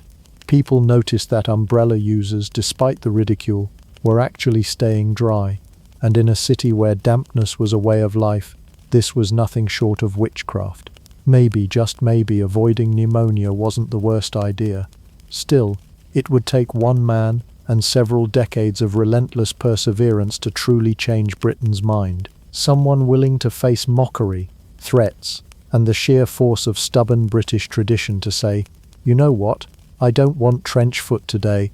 In every great revolution, there's always a lone figure standing firm against the tides of tradition, societal scorn, and occasionally horizontal rain. In the soggy annals of umbrella history, that man was Jonas Hanway, a philanthropist, writer, eccentric, and perhaps most importantly, the first British man brave and stubborn enough to walk through London openly wielding an umbrella. To understand the courage of Jonas Hanway, you must first understand the social climate of mid-18th century England. This was not a world that welcomed change, especially not changes that came from abroad. Umbrellas by this point had been floating around the periphery of British life, used by women, foreigners, and the occasional painter's muse, but never by proper, powdered, tea-soaked Englishmen. And then Jonas showed up. Hanway was not a flashy man by appearance, but his umbrella made him stick out like a flamingo at a fox hunt. He began using one around 1750, not for attention, but simply because he had the radical belief that one should not have to arrive at appointments looking like a shipwreck. It was a plain object, likely black, possibly oiled cloth with a wooden handle, but in the streets of London, it might as well have been an alien artifact. Jonas Hanway walked through the capital like a one-man protest march, not against the monarchy or taxes, but against being damp, and for this he was mercilessly mocked. Pedestrians jeered, children followed him through the streets, chanting insults, cabbies cursed him in full Cockney, which meant at least half the words weren't legally repeatable. He was laughed at in shops, stared at in churches, and one suspects a few bakers may have refused him the good scones. Why all the hostility? Because Hanway was committing an unpardonable offence. He was dry, and he was male. British society simply could not compute this. For decades, men had been taught to wear soggy breeches with stoic pride. Umbrellas were for women and dandies, not for respectable gents with honour and chilblains. Carrying one was practically an invitation to be challenged to a duel, or at least a firm letter of disapproval. And yet, Jonas persisted. For over 30 years, he marched through rain-soaked alleys and mist-choked courtyards with his umbrella held high, refusing to let ridicule ruin his commitment to personal dryness. Imagine being so committed to staying dry that you're willing to be roasted for 3 decades straight. That's not just dedication, that's Britishness weaponized. Hanway wasn't just about umbrellas either. He was a deeply principled man, a philanthropist who founded charities, advocated for orphans, fought against child labour, and published scathing essays on everything from tea addiction to the moral collapse of modern trousers, probably. But none of that earned him as much fame or infamy as simply carrying a rain shield like he meant it. He took his umbrella to the Royal Society, to public lectures, to coffee houses, and even, legend has it, into churches. The image of Hanway, solemnly listening to a sermon while holding his umbrella like a smug, dry lightning rod, is one that deserves its own oil painting. Eventually something began to shift. While cabbies still scowled and schoolboys still snickered, more and more men began to take notice. They watched Hanway make it to meetings not soaked, sit through operas not dripping, and arrive at social functions without that telltale scent of mildew and despair. Slowly, begrudgingly, people began to wonder, was this smart? By the late 1700s, umbrellas started to gain traction. Gentlemen no longer had to choose between fashion and trench foot. Tailors began crafting more masculine versions. Umbrella handles were carved with lions, eagles, and other testosterone-approved animals. The devices themselves became collapsible, sleeker, and a little less reminiscent of garden furniture. But the man who had pushed that change, who took on 30 years of soggy insults so others could stride through drizzle with dignity, never got the credit he truly deserved in his lifetime. Jonas Hanway died in 1786, still a figure of mild public curiosity, more famous for his umbrella than his enormous contributions to social reform. There's a statue of him today at Westminster's St. Mary's Church, but tragically it doesn't have an umbrella. History can be cruel. Still, his legacy lives on. Every time someone in London pulls out an umbrella without being publicly mocked, they owe a small dry debt to Hanway. He was the meteorological martyr we didn't ask for, but very much needed. He stared down tradition, ridicule, and at least 3 angry coachmen, all in the name of not being drenched. And in the end he won. Once umbrellas finally earned their spot in polite society, thanks in no small part to Jonas Hanway's 3-decade rain-soaked stand, the British public did what they do best, took a sensible invention and made it needlessly dramatic. By the 19th century, umbrellas had officially evolved from French abominations to proper accessories for ladies and gentlemen alike. But just carrying one wasn't enough anymore. If you were a true Victorian gent, your umbrella had to do more. It wasn't just a shield from the elements. It was a multi-purpose, socially acceptable weapon. Umbrellas, it turns out, were not only for staying dry, they were for beating people up in style. Welcome to the era of the umbrella duel. In the smoke-choked streets of Victorian London, personal safety was a daily concern. You could be mugged, insulted, challenged to a duel, or jostled by a man selling questionable oysters. Naturally, the upper class didn't want to carry around anything crass like a club or a knife, so they turned to something more elegant, something that said, "I'm here for the theatre, but I will bludgeon you if necessary." Enter the umbrella cane. These were umbrellas that doubled as sturdy walking sticks, with reinforced frames and weighted handles. You'd stroll into a park with one, looking like a refined man of letters, but the moment someone tried to snatch your pocket watch, bam, the umbrella transformed into a Victorian street sweeper of justice. These devices weren't just stylish, they were practical personal defense tools and legal to carry, because who would question a man with a parasol? And then there were the sword umbrellas. Yes, that's exactly what it sounds like. Imagine unscrewing the handle of your umbrella and pulling out a hidden blade. These were real items, concealed weapons popular with bodyguards, military officers, and especially those who liked their weather protection with an edge. Sword umbrellas could be used for both stabbing and pointing dramatically, while making veiled threats about honor. In some duels, these hidden blades were considered perfectly acceptable, because nothing says "good day, sir" like challenging someone to combat with your rain gear. In fact, umbrella duels weren't just hypothetical. There are documented cases, particularly in the 1800s, of men squaring off with umbrellas in street brawls, fencing-like disputes, or just out of pure British boredom. Offended gentlemen would raise their umbrellas with deadly formality and proceed to jab, swat, and poke at one another until one side gave up or tripped on their own top hat. And it wasn't just England. In France, fencing masters began to teach umbrella combat as a form of self-defense for well-dressed city dwellers. The logic was simple. You already carried an umbrella, so you might as well know how to turn it into a flurry of pokes and parries should a pickpocket try something funny. But the true peak of umbrella combat came with a martial art that sounds made up but absolutely was not: Bartitsu. Developed around 1898 by British engineer Edward William Barton Wright, a man whose name sounds like a side character in a Dickens novel. Bartitsu was a hybrid martial art combining jiu-jitsu, boxing, savate, and you guessed it, umbrella fighting. Barton Wright believed gentlemen should be able to defend themselves on the mean streets of London without sacrificing elegance, and so he taught techniques that allowed you to use your umbrella to trip, disarm, distract, or wallop an assailant.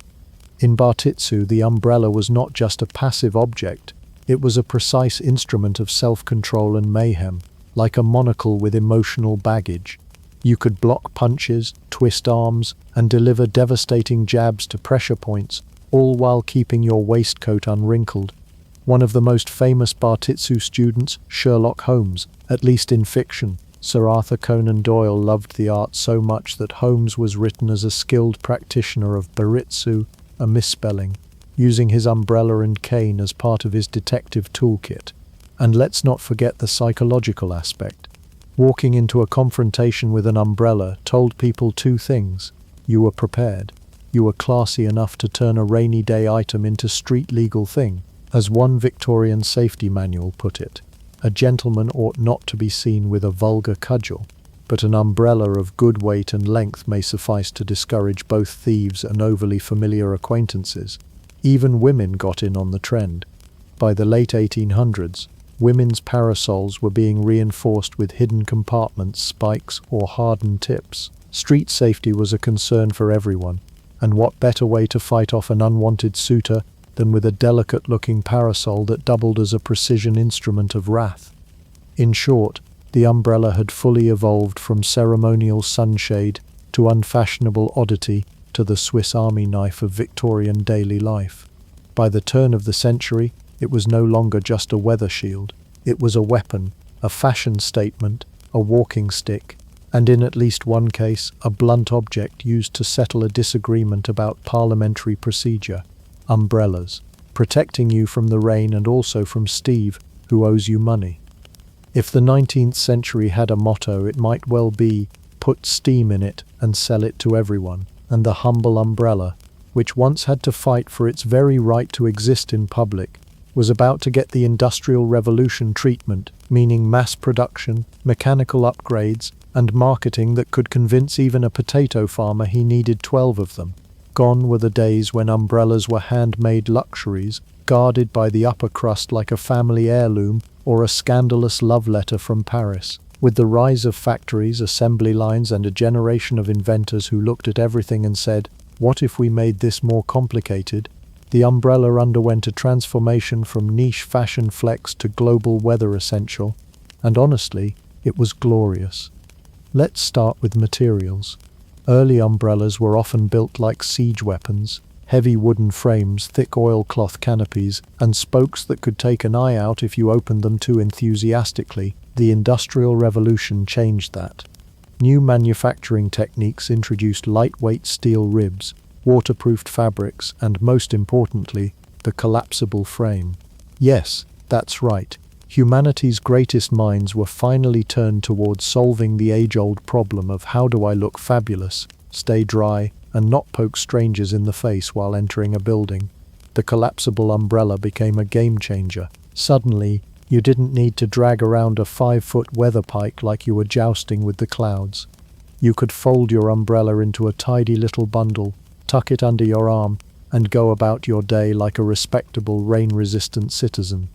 Soon, umbrella making wasn't just an art, it was an industry. Factories across Britain, France, and eventually America began churning out umbrellas by the thousands. Samuel Fox, an English engineer with more ambition than anyone needs around metal rods, patented the Paragon frame in 1852, a stronger, lighter steel rib design that wouldn't immediately collapse under a strong wind or a mild, judgmental glance.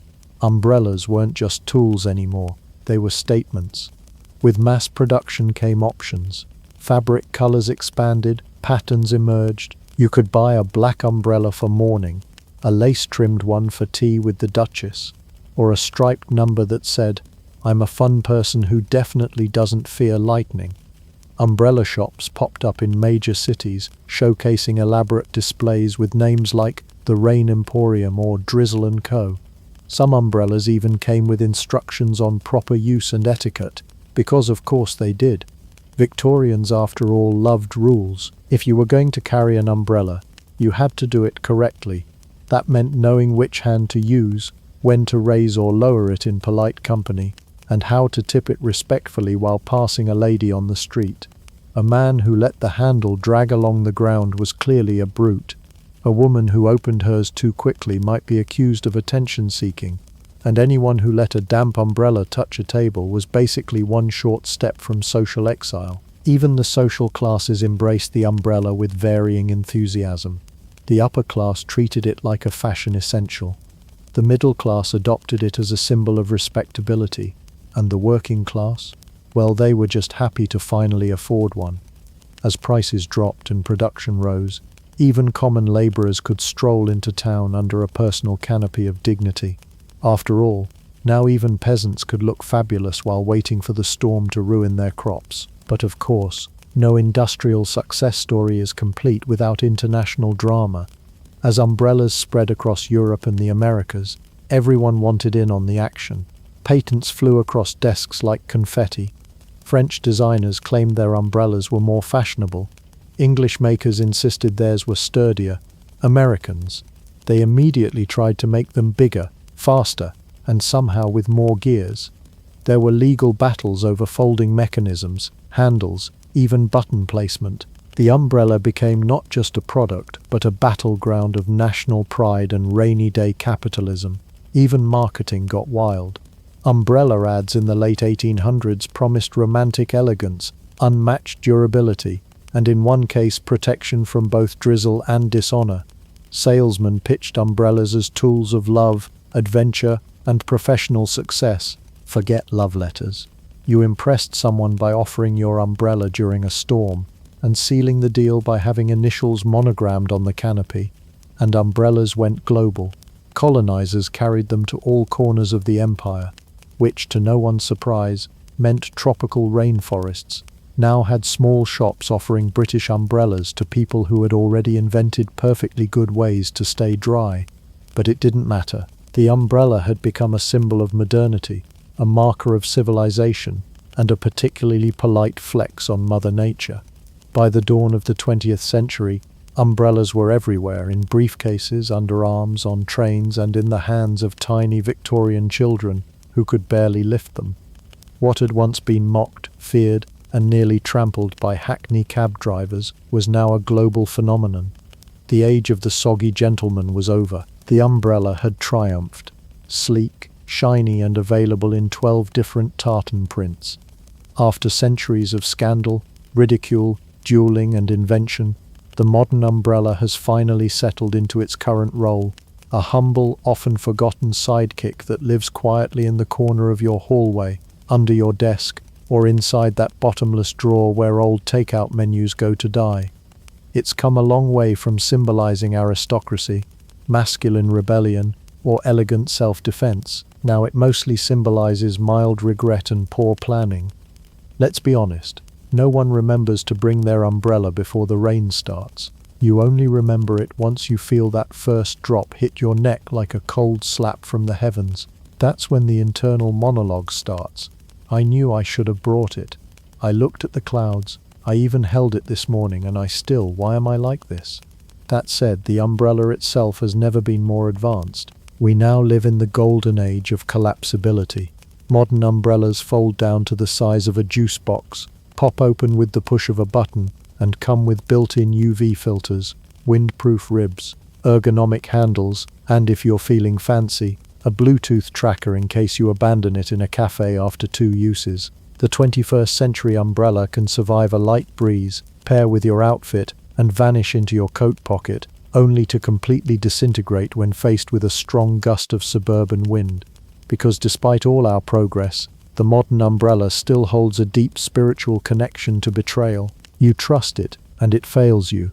Open it in a stiff breeze, and you'll find yourself grappling with a tangled metal skeleton that now resembles a spider having a midlife crisis. Closing it in public becomes a sad performance art piece, full of apologies, elbow jabs, and one final angry shove that never quite makes it click shut. And yet, we love them. We keep buying them.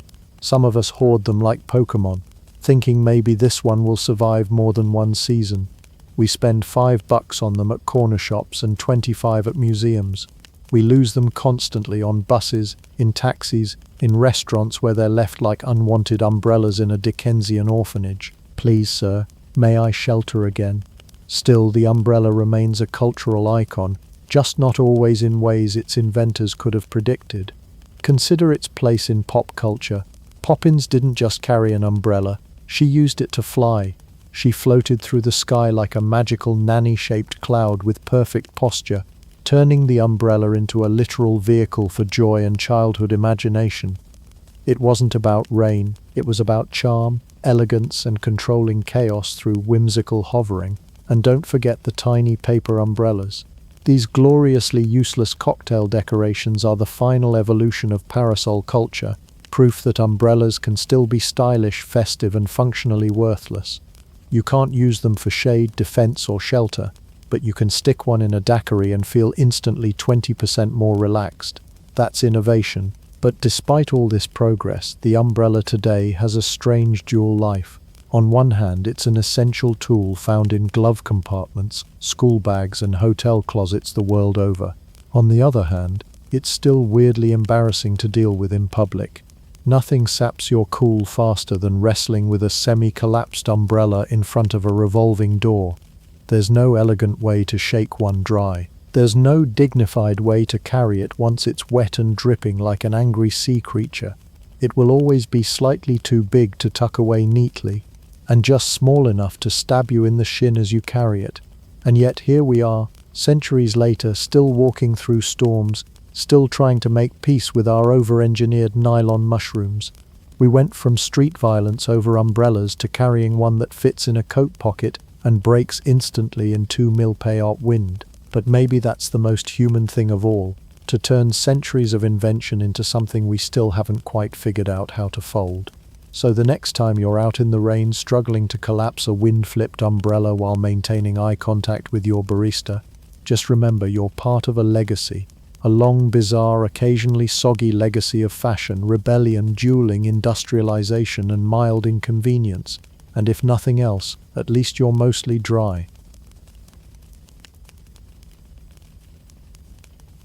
Before there were forks, before silverware drawers, and long before restaurants gave you 12 different pieces of cutlery just to eat a salad, humans had a simpler, greasier approach to dining. Hands. Lots of hands. Because for most of ancient history, the idea of sticking a metal spear into your food and lifting it to your mouth like a dainty food wizard would have seemed unnecessary at best and dangerously complicated at worst. Let's rewind to a time when humanity was inventing fire, farming, and fresh ways to ruin a perfectly good goat stew. In those early days, think Mesopotamia, ancient Egypt, and the world's first awkward family dinners. The hand was the primary utensil of choice. Fingers were built-in tools, perfectly suited for scooping, grabbing, pinching, tearing, and if needed, licking. Utensils? Who needs them when you've got 10 multi-purpose meat forks already attached to your arms? Bread was also a favorite ancient substitute for cutlery. Not only did it feed you, but it served as a napkin, spoon, edible plate, and even primitive ladle if you were bold enough. In many cultures, especially across the Middle East and North Africa, flatbread became the OG scoop. You'd use it to grab meat, dip into stew, or mop up the last sacred drops of olive oil from a communal bowl. And if the bread got soggy, congratulations, you've just invented the ancient version of the sandwich disaster. Now, the communal style of eating can't be overstated. Families, entire villages, and even royal courts would often gather around one big dish, all reaching in and grabbing bites with their hands like a tactical raid on a roast chicken. Dining was as much about social connection as it was about calories. Just don't think too hard about where everyone else's hands had been. Hygiene was theoretical. Hand washing before meals wasn't so much a requirement as a hopeful suggestion. In fact, one could argue that part of the seasoning was provided by everyone's collective fingers. What's that flavor? Cumin? No, Greg just pet a goat. Delicious. The Romans, those champions of overcomplication and wine-based decision-making, did upgrade the system slightly. They introduced spoons for soups, porridge, and anything you didn't want to slurp straight out of a bowl like a dehydrated gladiator. And they had knives, mostly for cutting large chunks of meat and impressing people at banquets. But the idea of spearing a piece of food and lifting it elegantly to one's mouth was still centuries away. For now, hands were the go-to, and it worked just fine unless you were trying to eat lentils in a toga. In Rome, the act of eating was a full-body experience. The upper class reclined while eating, sprawled dramatically across couches like they were auditioning for a statue. Guests would reach out toward platters in the middle of the room, tearing meat and grabbing delicacies with bare fingers, occasionally wiping grease on their tunics or maybe a nearby servant. It was a time of culinary indulgence and a complete disregard for napkins, but even in less opulent settings, villages, military camps and market stalls, eating was tactile, messy, and extremely communal. You shared everything: the food, the bowl, the experience, and occasionally the plague. No one blinked an eye at someone licking their fingers and going back for more. You didn't sanitize. You just hoped your immune system was feeling confident that day. In ancient India and parts of Africa, eating with the hands became an intentional ritual, not a necessity. There were rules. Use the right hand, never the left. We won't get into why, and treat the food with respect. There was a spiritual connection between hand and meal, a belief that touching your food made the experience more personal, more sacred. It's a philosophy that survives in many cultures today, and arguably, with anyone who's eaten fries in their car at 2 a.m., the idea of having a tool specifically for lifting food from plate to mouth simply hadn't occurred to most of the ancient world. Why? Because eating with your hands worked. It was practical, immediate, and let's face it, kind of satisfying. If you've ever pulled apart warm bread or scooped stew with your fingers, you know there's a certain primal pleasure in bypassing metal and going straight from plate to person. It wasn't until foreign princesses with fancy manners showed up at medieval courts, more on them later, that people began to rethink the whole 5 fingers per meal philosophy. But for thousands of years, humanity looked at soup and said, sure, I'll just slurp that with my face, and nobody judged you for it. Because in ancient times you didn't wash your hands before dinner, you wiped them on dinner. If history has taught us anything, it's that people hate change, especially when it comes to food. And nothing illustrates that better than the fork's absolutely scandalous debut in Western Europe. What we now consider a harmless utensil, a casual cutlery sidekick, was once a cultural hand grenade, detonated with elegance and gold plating by a well-meaning Byzantine princess who just wanted to eat her pasta without looking like a raccoon. The story begins in the 11th century with Maria Argyropolina, a niece of the Byzantine emperor who travelled west to Venice to marry into one of Italy's noble families. She brought with her silk gowns, Greek splendor, imperial bling, and a golden two-pronged fork. At first, the court was dazzled by her exotic wealth. The Venetians were a little envious, a little confused, and very interested in what new fashion trend might trickle down from this diplomatic marriage. And then came the banquet. Out came the fine meats, the buttery pastries, the sweetened fruits, and out came Maria's fork. Cue the record scratch. She didn't reach for the food with her fingers like everyone else. She didn't stab it with a knife or scoop it with bread. No, she picked up her shimmering utensil, gently speared a fig, and popped it into her mouth with a grace so refined it might as well have been black magic. The reaction? Outrage, confusion, religious anxiety. The local clergy immediately smelled something unnatural. Here was a woman, a foreign one at that, using a tiny pitchfork at the dinner table. To some of the more dramatic church leaders, this wasn't just weird, it was heretical. Priests began preaching that the fork was an affront to God's design. After all, the Lord had clearly given humans fingers for eating. What more did they need? Using artificial metal tools to consume divine creations was not only decadent, it was downright arrogant. And the shape of the fork didn't help. Two prongs, sharp and pointed, evoked uncomfortable associations with, well, Satan, you know, that guy who also famously carried a pitchfork. And while the devil may have used his to harvest souls, Maria used hers for grapes, which for some reason seemed even worse. It was a slippery slope in the eyes of the devout. If forks were allowed, what came next? Eating standing up? Seasoning things? Italian cuisine? Absolutely not. As if to confirm the church's suspicions, the unfortunate Maria soon fell ill and died not long after her arrival in Venice. Clerics nodded gravely and declared her fate was clearly the result of her sinful utensil habits. She brought a fork to dinner, and the church brought fire and brimstone. One might argue she died from disease, poor sanitation, or stress. But no, according to popular belief, it was divine punishment for unholy cutlery use. And just like that, the fork's reputation was toast. It would take centuries for it to recover. After Maria's debacle, most Europeans treated forks like cursed relics. Only the most flamboyantly rebellious or devil-may-care elite even considered using them. For the average person, it was safer to stick with fingers, knives, and spoons. Besides, who wanted to risk eternal damnation just to avoid getting gravy on their sleeve?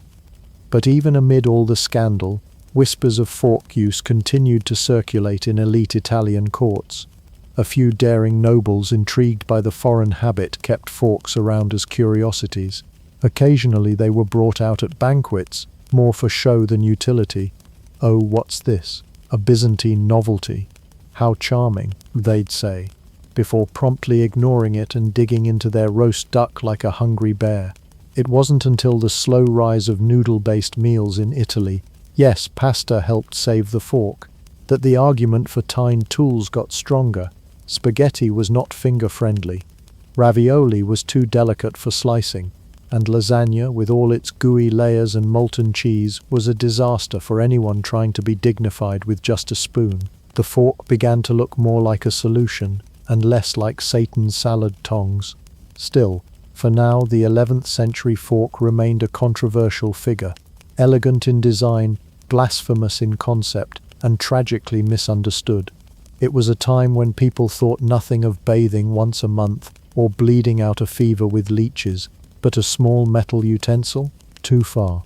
The irony, of course, is that the fork had already existed for centuries in the East. In the Byzantine Empire and parts of Persia, forks were used by royalty and the upper classes without triggering theological meltdowns. But Western Europe, ever the drama queen, took one look at this shiny new object and assumed the end was nigh. So next time you reach for a fork, remember, you're holding the once-condemned trident of fine dining, a utensil that braved superstition, judgment, and medieval dinner parties all just to help you politely stab a piece of broccoli, and that's only the beginning. Let's talk about one of the strangest plot twists in culinary history, the fork. A now benign salad-stabbing, pasta-twirling piece of metal was once the object of religious suspicion, public condemnation, and outright fear. Not because it was impractical, sharp, or awkward to hold, though it sometimes was, but because, according to the medieval church, it was an insult to God himself. That's right, eating with a fork wasn't just a weird foreign habit, it was a theological problem, because in the minds of many medieval clergymen, cutlery was a matter of the soul. Let's start with the logic, or at least the attempt at logic.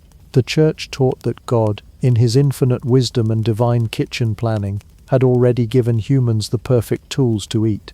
Fingers, 10 of them, conveniently placed at the ends of 2 arms, allowing the faithful to grasp, scoop, and shovel divine nourishment directly into their God-designed faces. Using a fork, then, was essentially saying, "Thanks, Lord, but I've got something better." Blasphemy, table for one. This attitude wasn't entirely out of step with the worldview of the time. The medieval church was deeply invested in regulating not just what you believed, but how you dressed, bathed, married, and yes, chewed. Daily life was filled with spiritual symbolism. Food wasn't just sustenance, it was a gift from God, and how you approached it reflected your moral standing. Table manners weren't just etiquette, they were a test of virtue. So when wealthy nobles started introducing forks into the picture, delicate, glittering tools brought in from the East, the church didn't see progress, they saw vanity. Forks were shiny, forks were refined, forks were used by people who didn't want to dirty their fingers like the rest of the unwashed faithful. In the view of many churchmen, this wasn't innovation, it was pride, one of the 7 deadly sins, and the gateway drug to eternal damnation, because if you were too good to touch your mutton with your own blessed fingers, what was next? Refusing to touch holy water, wearing silk socks, speaking Greek? Even worse, forks were viewed as symbols of gluttony, another big-ticket sin. After all, who else but a glutton would require a special tool just to deliver food more efficiently to their mouth? Forks weren't about necessity, they were about excess. If spoons and knives could get the job done, or, just your hands, then why go full diva at the dinner table?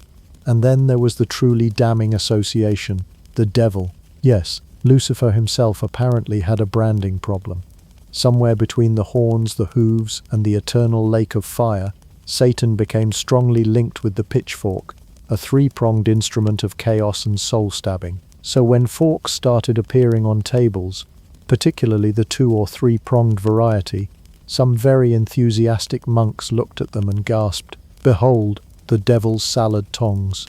To the medieval imagination, symbolism was everything. The fork didn't just resemble a pitchfork, it invoked one, and in a time when people were terrified of black cats, thunder, comets, and left-handed scribes, a pointy piece of metal at the dinner table suddenly seemed like a fast track to heresy. Forks also carried the permanent stain of foreignness. They came from the Byzantine Empire. They were used by Easterners. And while the church liked to think of Christianity as universal, anything imported from outside of Europe's immediate borders was automatically suspicious, especially if it came wrapped in gold and was used by a woman who wore perfume. The fork wasn't just a utensil, it was a cultural invader. So, in the centuries following Princess Maria's scandalous table performance, see Chapter 2, religious leaders doubled down. Forks were preached against in pulpits. Some chroniclers even suggested that deaths by disease were linked to fork use, divine retribution for such culinary hubris. If someone of high status fell ill shortly after dining with a fork, you could bet someone in a cassock was already saying, "Told you so." But here's the ironic twist. The same church that feared forks was happily using gold chalices, bejeweled spoons, and heavily decorated altar utensils. So apparently God-approved tools were fine, as long as they weren't helping you eat chicken with dignity. In hindsight, it's easy to laugh at the idea that tableware could be sinful, but this wasn't an isolated case. Throughout history, New technologies, especially those that made life easier or more elegant, often got the stink eye from religious authorities.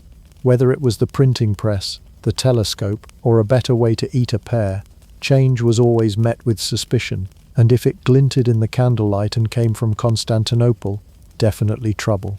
So yes, the humble fork, a perfectly innocent dining accessory today, once bore the weight of theological panic. It was considered prideful, foreign, gluttonous, and possibly forged in the fiery pits of hell's royal cutlery drawer. Because clearly, if God wanted us to stab our lettuce, he would have given us salad fingers. By the time the Renaissance rolled around, Europe was going through a bit of an identity crisis. People were rediscovering science, art, and the joy of bathing more than once a season. But perhaps most importantly for our story, they were also discovering that trying to eat pasta with just your hands was a humiliating mess. Enter Italy, the land of eternal style, unhinged opera plots, and enough noodles to build a lasagna-based Colosseum. While the rest of Europe was still nervously side-eyeing forks like they might whisper dark secrets at the dinner table, Italy was quietly saying, "But have you tried eating risotto with your fingers? Because we have. It doesn't work." And so, in defiance of centuries of finger-licking tradition and ecclesiastical suspicion, the wealthy Italian elite began to embrace the fork. But not just for fashion's sake, for practical reasons. The Renaissance wasn't just about Michelangelo painting ceilings and Da Vinci drawing helicopters. It was also a period of culinary revolution. Chefs became artisans, meals became spectacles, and sauces became dangerously splashy. Imagine, if you will, a lavish banquet in Florence. You've got 20 courses, half of them covered in some luxurious reduction involving veal, saffron, wine, and half the contents of a merchant's spice rack. Your host is a Medici, your sleeves are made of velvet, and your plate is whispering, "Good luck not ruining your reputation with that ragu." Using your fingers? Not happening. Knives and spoons? Not precise enough. The food was too slippery, too soft, too saucy, and that, dear listener, is when the fork made its move, not as a bold act of rebellion, but as a quiet gesture of sanity. Italian cooks, always ahead of their time, were inventing dishes that begged for something better.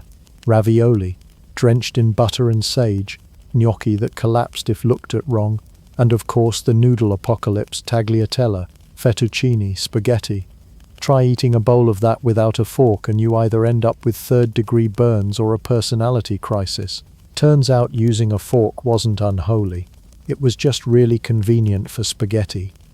This wasn't a widespread revolution just yet. It started among the rich and fashionable, as most things do. Forks were still expensive, often made of silver and frequently featured intricate engravings or inlaid jewels. They weren't just utensils, they were status symbols.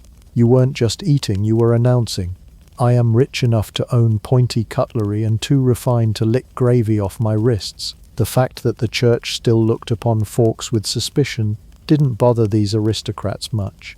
Italy had a long history of treating papal disapproval the way most people treat parking tickets: annoying, vaguely threatening, and easy to ignore if you're powerful enough. And anyway, the Vatican was in Italy too, which meant that even the holiest of men eventually had to face the exact same pasta-related dilemma. Legend doesn't record the first time a cardinal dropped a tortellini in his lap, but we can guess it didn't end with "and then he blessed the stain." As more upper-class Italians began adopting forks for practical and, let's be honest, mess prevention reasons, they started appearing more regularly at banquets and formal dinners. A subtle shift was happening. What was once viewed as foreign, fussy, and vaguely evil was becoming refined, necessary, and très chic. The shift wasn't just about tools. It was about how people thought about food. Renaissance Italians didn't eat simply to survive. They ate to indulge, impress, and philosophize. Meals were artistic performances, and forks became part of the act. They allowed for more delicate gestures, cleaner presentations, and less stew on the curtains. They fit the aesthetic of the age: precise, balanced, a little bit showy, and deliciously unnecessary. And so, Italy became the first real European stronghold of the fork.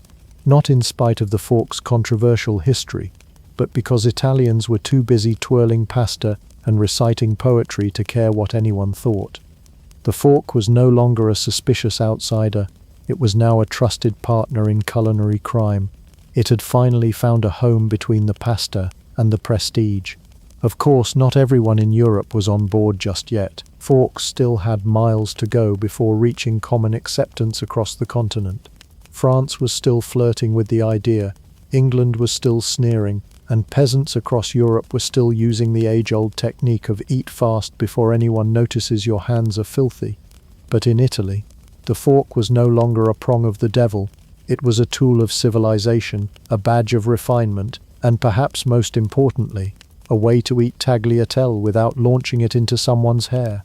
In the eternal romance between France and elegance, it was inevitable that even the fork, once branded as sinful and suspicious, would eventually be seduced into sophistication. But as with any good French love story, the beginning was complicated, a little scandalous, and involved a powerful woman wearing too much perfume. That woman, Catherine de' Medici. Yes, that Catherine, Italian nobility turned French queen, professional political survivor, and culinary ambassador of the Renaissance. When she married into the French royal family in 1533, she didn't just bring dowries and dynastic tension. She also brought her Italian table manners, which, to the horror of traditionalists, included forks. Now, forks in Italy were already enjoying a bit of a renaissance of their own. But in France, the idea of stabbing your food with dainty metal fingers still seemed oddly excessive. The French court was used to big hunks of meat, thick stews, and grabbing what you could before the next guy inhaled it. So when Catherine showed up with her delicate forks and pasta etiquette, it was like she'd tried to serve opera at a rugby match. And yet the French couldn't look away. Sure, they whispered, sure, they mocked, but they also watched, because Catherine, love her or fear her, had style and power, and possibly poisons. And when she picked up a fork with elegant fingers and carved into veal without smearing sauce across her sleeves, people began to wonder, what if this isn't heresy? What if it's cheek? At first, fork use remained confined to the upper echelons of society, nobles, courtiers, and the kind of people who hosted dinner parties with 12 courses and 14 grudges. The middle and lower classes still viewed forks as foreign frippery, possibly imported by Satan, or worse, Italians. But among the aristocracy, forks were slowly transforming from moral hazard to fashion statement. Still, even French royalty wasn't fully convinced. Louis XIV, the famously shiny Sun King who reigned for over 70 years, preferred his meals the old-fashioned way with his fingers. This wasn't just nostalgia, it was theatrical. Versailles wasn't a palace, it was a stage, and nothing said absolute monarch like gripping a roast bird by the leg and tearing into it while nobles clapped. Forks, by comparison, seemed a bit uptight, not dramatic enough, a little too precise for a king who thought subtlety was a disease. But as the 17th century wore on, something began to shift. A new generation of nobility, raised on salons, powdered wigs, and indoor plumbing, started to see forks not as tools of sin but of status. Using a fork meant you were refined, educated, civilized, and importantly, not the kind of person who dunked their hands into the communal gravy bowl. Etiquette books began to appear, instructing young nobles on the proper way to hold a fork. Left hand or right? Tines up or down? When do you put it down? Answer: never, if you want to look sophisticated and vaguely aloof. Fork usage became codified, especially in elite French society. It wasn't just about eating, it was about how you ate. Forks forced you to sit straighter, chew slower, and appear less like a starving wolf in a corset. In a court where image was everything, mastering fork etiquette became as essential as knowing which cousin not to poison. And of course, once the French got involved, forks didn't stay humble for long. They evolved. Handles were crafted from ivory, mother of pearl, or even crystal. Tines multiplied, 2, then 3, then 4. Suddenly there were specialty forks for oysters, salad, dessert, and possibly judging people silently. It was the beginning of cutlery elitism, and the French were leading the charge. And yet, for all the ornamentation, the fork's reputation never fully escaped its rebellious roots. There was still something vaguely provocative about it, especially for women. Holding a fork delicately between thumb and forefinger, lifting a morsel of food to your lips without smearing your powdered face, it was practiced elegance with just a hint of innuendo. As one commentator might have put it, if they weren't too busy fencing or composing love poems. In France, even sinning looks elegant, and apparently has two prongs. By the end of the 1600s, the fork was fully embedded in upper-class French culture. It hadn't trickled down to everyone yet, but it had proven its worth, not just as a tool for food, but as a symbol of refinement. Using a fork meant you weren't just eating, you were participating in a ritual of elegance, discipline, and not licking your plate in public. So while the fork might have once been condemned, ridiculed, and cast out of holy dining halls, France did what France always does with scandal. They made it fashionable.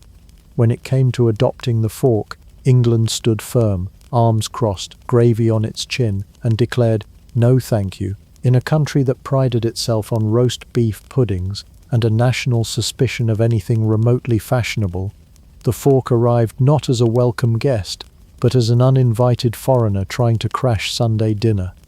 Let's be clear, while much of continental Europe was dabbling in fork use by the 1600s, the English clung to their knives and fingers with pride. Table manners were loose, napkins were optional, etiquette often boiled down to, don't stab anyone unless it's an accident. In short, England's dining philosophy could be summed up as, why fix what isn't broken, even if everything is clearly covered in mutton fat? Forks, to the English mind, weren't just unnecessary, they were suspiciously French, or worse, Italian.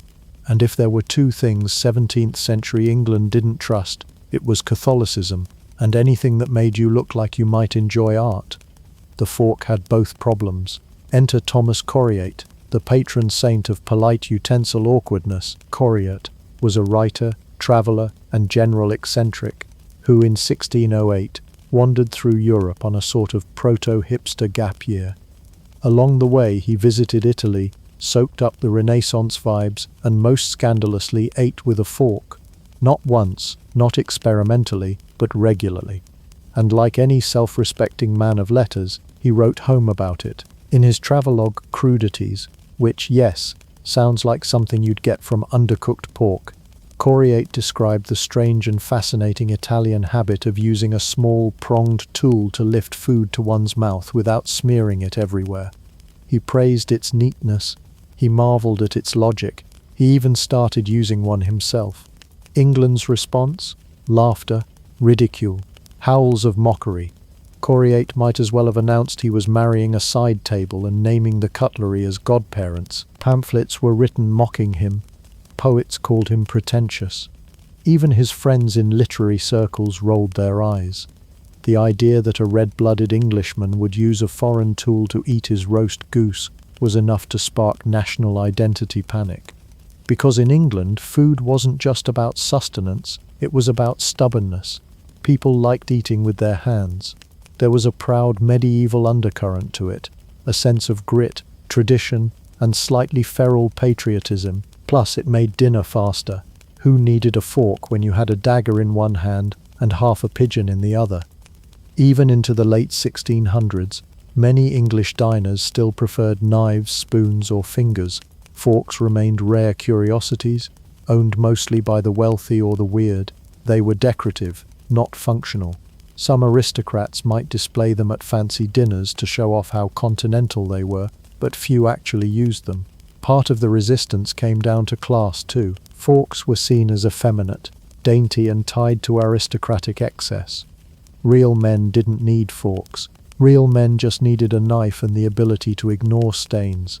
It wasn't until upper-class habits began trickling down into polite society and etiquette manuals began preaching the virtues of cleanliness that the fork started getting a second look. And then there was the gravy problem. As English cuisine leaned heavily into stews, puddings, and sauces that could breach containment with shocking speed, the fork slowly started to make sense. The more ambitious the meals became, the harder it was to eat without looking like you'd just been tackled in a pie factory. Suddenly, the idea of having a tool that could help spear, lift, and deliver food without dripping hot liquid onto your doublet seemed less absurd. Even then, the shift was glacial. By the late 17th century, travelers returning from the continent began reporting that forks were not only common but expected in refined society. British elites, slowly realizing they didn't want to be mistaken for barbarians at international banquets, began to reluctantly adapt. But the average English household took longer. Well into the 18th century, many families still served meals that required a good grip, a strong jaw, and the ability to pretend you hadn't just dropped gravy on your shoe. Eventually, though, the tides changed. Forks made their way into etiquette books, silverware sets, and bridal registries. What had once been mocked became mainstream, but it had taken a full century of resistance, snide poetry, and accidental mutton injuries to get there. And poor Thomas Coriat, the man who tried to introduce the fork to England, became a punchline in his own lifetime, a polite, forward-thinking man treated like a national menace, simply for preferring not to eat stew with his fingers. He used a fork once and the entire nation treated him like he'd married a table.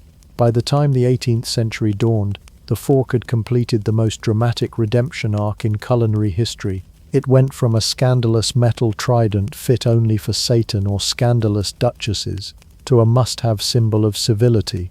Europe and America, now fully engulfed in Enlightenment ideas and powdered wig logic, had finally asked the big question: what if stabbing our food was actually smart? Welcome to the great fork boom, where manners, machines, and a little thing called mass production came together to turn the humble fork into the star of the modern dinner table. The Enlightenment brought more than just science, reason, and enough powdered makeup to choke a candle. It also brought a new obsession with hygiene, rationality, and control, especially at the dinner table. Hands were dirty, forks were elegant, and for once morality and utility were finally on speaking terms. And so, the fork wasn't just tolerated anymore, it was embraced. By the mid-1700s, forks were no longer rare artifacts reserved for nobles and pasty enthusiasts. Instead, they began appearing in middle-class homes across Europe and the American colonies. The Industrial Revolution was just around the corner, and with it came one of the fork's greatest blessings: cheap, identical, mass-produced copies. Before this point, most forks had to be handcrafted by silversmiths, which made them expensive and about as common in a peasant's house as a harpsichord. But once factories got rolling, forks could be churned out by the thousands. Iron, pewter, and later stainless steel meant that forks were no longer heirlooms, they were hardware. And like all things touched by industry, the fork began to evolve. It started with more tines. Early forks had two, but two tines are fine for spearing a fig, not so great for wrestling a roasted potato. So by the 18th century, 3- and 4-pronged forks became the norm. They were better for scooping, poking, and twirling. In other words, they were multitasking cutlery. But then the Victorians happened. If there's one thing Victorians loved more than modesty and uncomfortable corsets, it was overcomplicating absolutely everything. They didn't just use forks, they categorized them, labeled them, and assigned them roles with more rigidity than a Buckingham Palace butler. Suddenly, one fork wasn't enough. You needed a fish fork, a salad fork, a dessert fork, an oyster fork, a pickle fork, a snail fork. Yes, even slugs had their own silverware. There were curved forks, tiny forks, cold meat forks, pastry forks, and even asparagus tongs, which were essentially forks in denial. Once the Victorians got involved, even your asparagus needed its own cutlery. Formal dinners became theatrical performances of utensil choreography.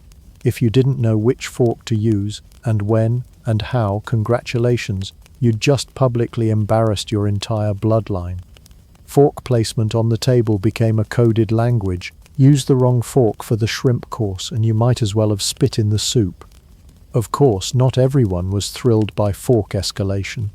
The lower and middle classes, while grateful for affordable options thanks to mass production, often treated the growing fork family like the overly complicated in-laws of the dining world. For them, a solid four-tined fork was enough. They didn't need a separate tool to stab a gherkin. But regardless of class, the fork was now everywhere. It crossed the Atlantic, appearing in American homes alongside their slightly looser etiquette. In fact, Americans took to the fork with such enthusiasm that they developed their own cut-and-switch technique, where you cut food with the knife in the right hand, then switch the fork to the right to eat, baffling Europeans to this day.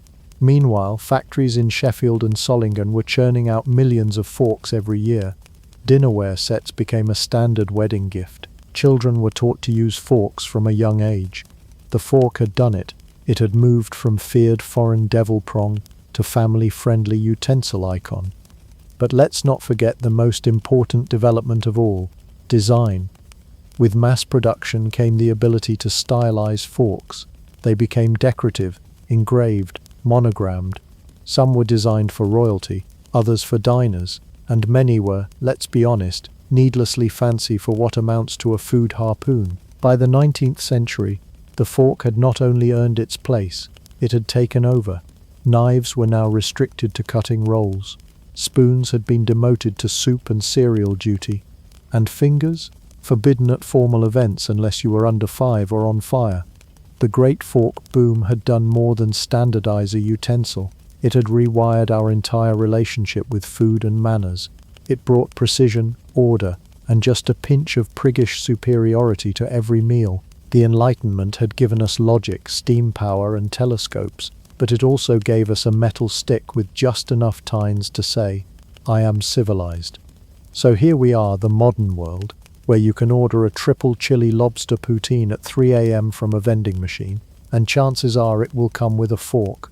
Not a warning label, not an apology, just a humble mass-produced plastic fork that breaks halfway through the fries, but still insists it belongs. The fork, once denounced by clergy, mocked by royals, and feared as a pitchfork of Satan, is now absolutely everywhere.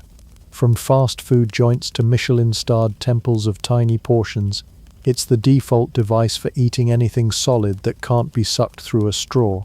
The fork is no longer scandalous. It's so normal that no one even stops to wonder how we got here. And yet, despite its humble familiarity, the fork still manages to judge you. Because if history has taught us anything, it's that we can't stop overcomplicating basic tools, and forks are Exhibit A. Walk into a formal dining event today and you'll find yourself facing a semicircle of forks arranged like cutlery soldiers guarding the napkin. There's the salad fork, the fish fork, the main course fork, the dessert fork, sometimes even the oyster fork, which is roughly the size of an anxious paperclip and about as effective in a crisis. Use the wrong one, and you may not be burned at the stake anymore, but you will receive a politely horrified glance from someone who owns a wine fridge. That's progress. And the specialization isn't stopping. In the age of capitalism and Pinterest boards, we now have forks that are dishwasher safe, biodegradable, foldable, color-coded, engraved, made of bamboo, made of gold, made for children, made for astronauts, made for people who forgot how spoons work, aka the spork. There are camping forks, fondue forks, barbecue forks, forks that are actually tiny USB drives, and probably somewhere a fork that tweets every time you drop it. We've created a world where your cutlery drawer can contain 14 different forks and not one matching lid for your Tupperware. Humanity at its finest. And still, no one actually knows what to do with a dessert fork. Outside of the dinner party elite, most people interact with forks in ways that are far more casual and, let's be honest, slightly chaotic. You drop them, you misplace them, you stab yourself trying to get that last piece of steak. You use them to open packages, scratch your back or poke questionable leftovers. You might even eat cake directly from the box with one at 2 a.m., while pretending the fork makes it classy. At weddings and formal events, the modern diner becomes a tragic figure. You sit down, confronted with more silverware than food, trying to recall whether outside in is a rule or just something Julia Roberts said in a movie.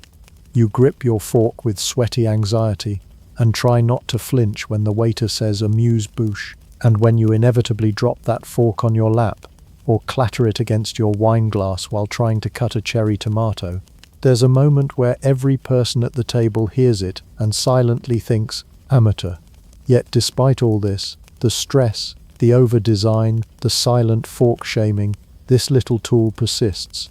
It is the Swiss Army knife of tableware. It stabs, scoops, twirls, flips, and occasionally defends you from rogue dumplings. It is both humble and high maintenance, casual and ceremonial. It is the fork. You'll find it in IKEA cutlery packs, fancy airport lounges, school cafeterias, five-star restaurants, and the back of your junk drawer tangled in old batteries and expired soy sauce packets. It's part of prison meals and presidential banquets, camping trips and coronations, midnight snacks and microwaved regret.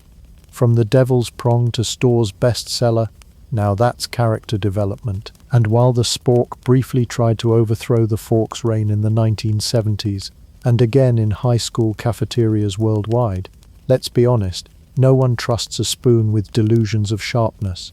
The fork won, quietly, patiently, one bite at a time. So the next time you sit down to dinner and reach for your fork, whether it's silver, plastic, biodegradable or shaped like a tiny dinosaur, remember, you're holding a piece of history, a symbol of humanity's journey from fear and fire to food and finesse. A simple utensil that once sparked moral panic and now sits beside your reheated mac and cheese. Use it wisely, and maybe don't drop it at a wedding.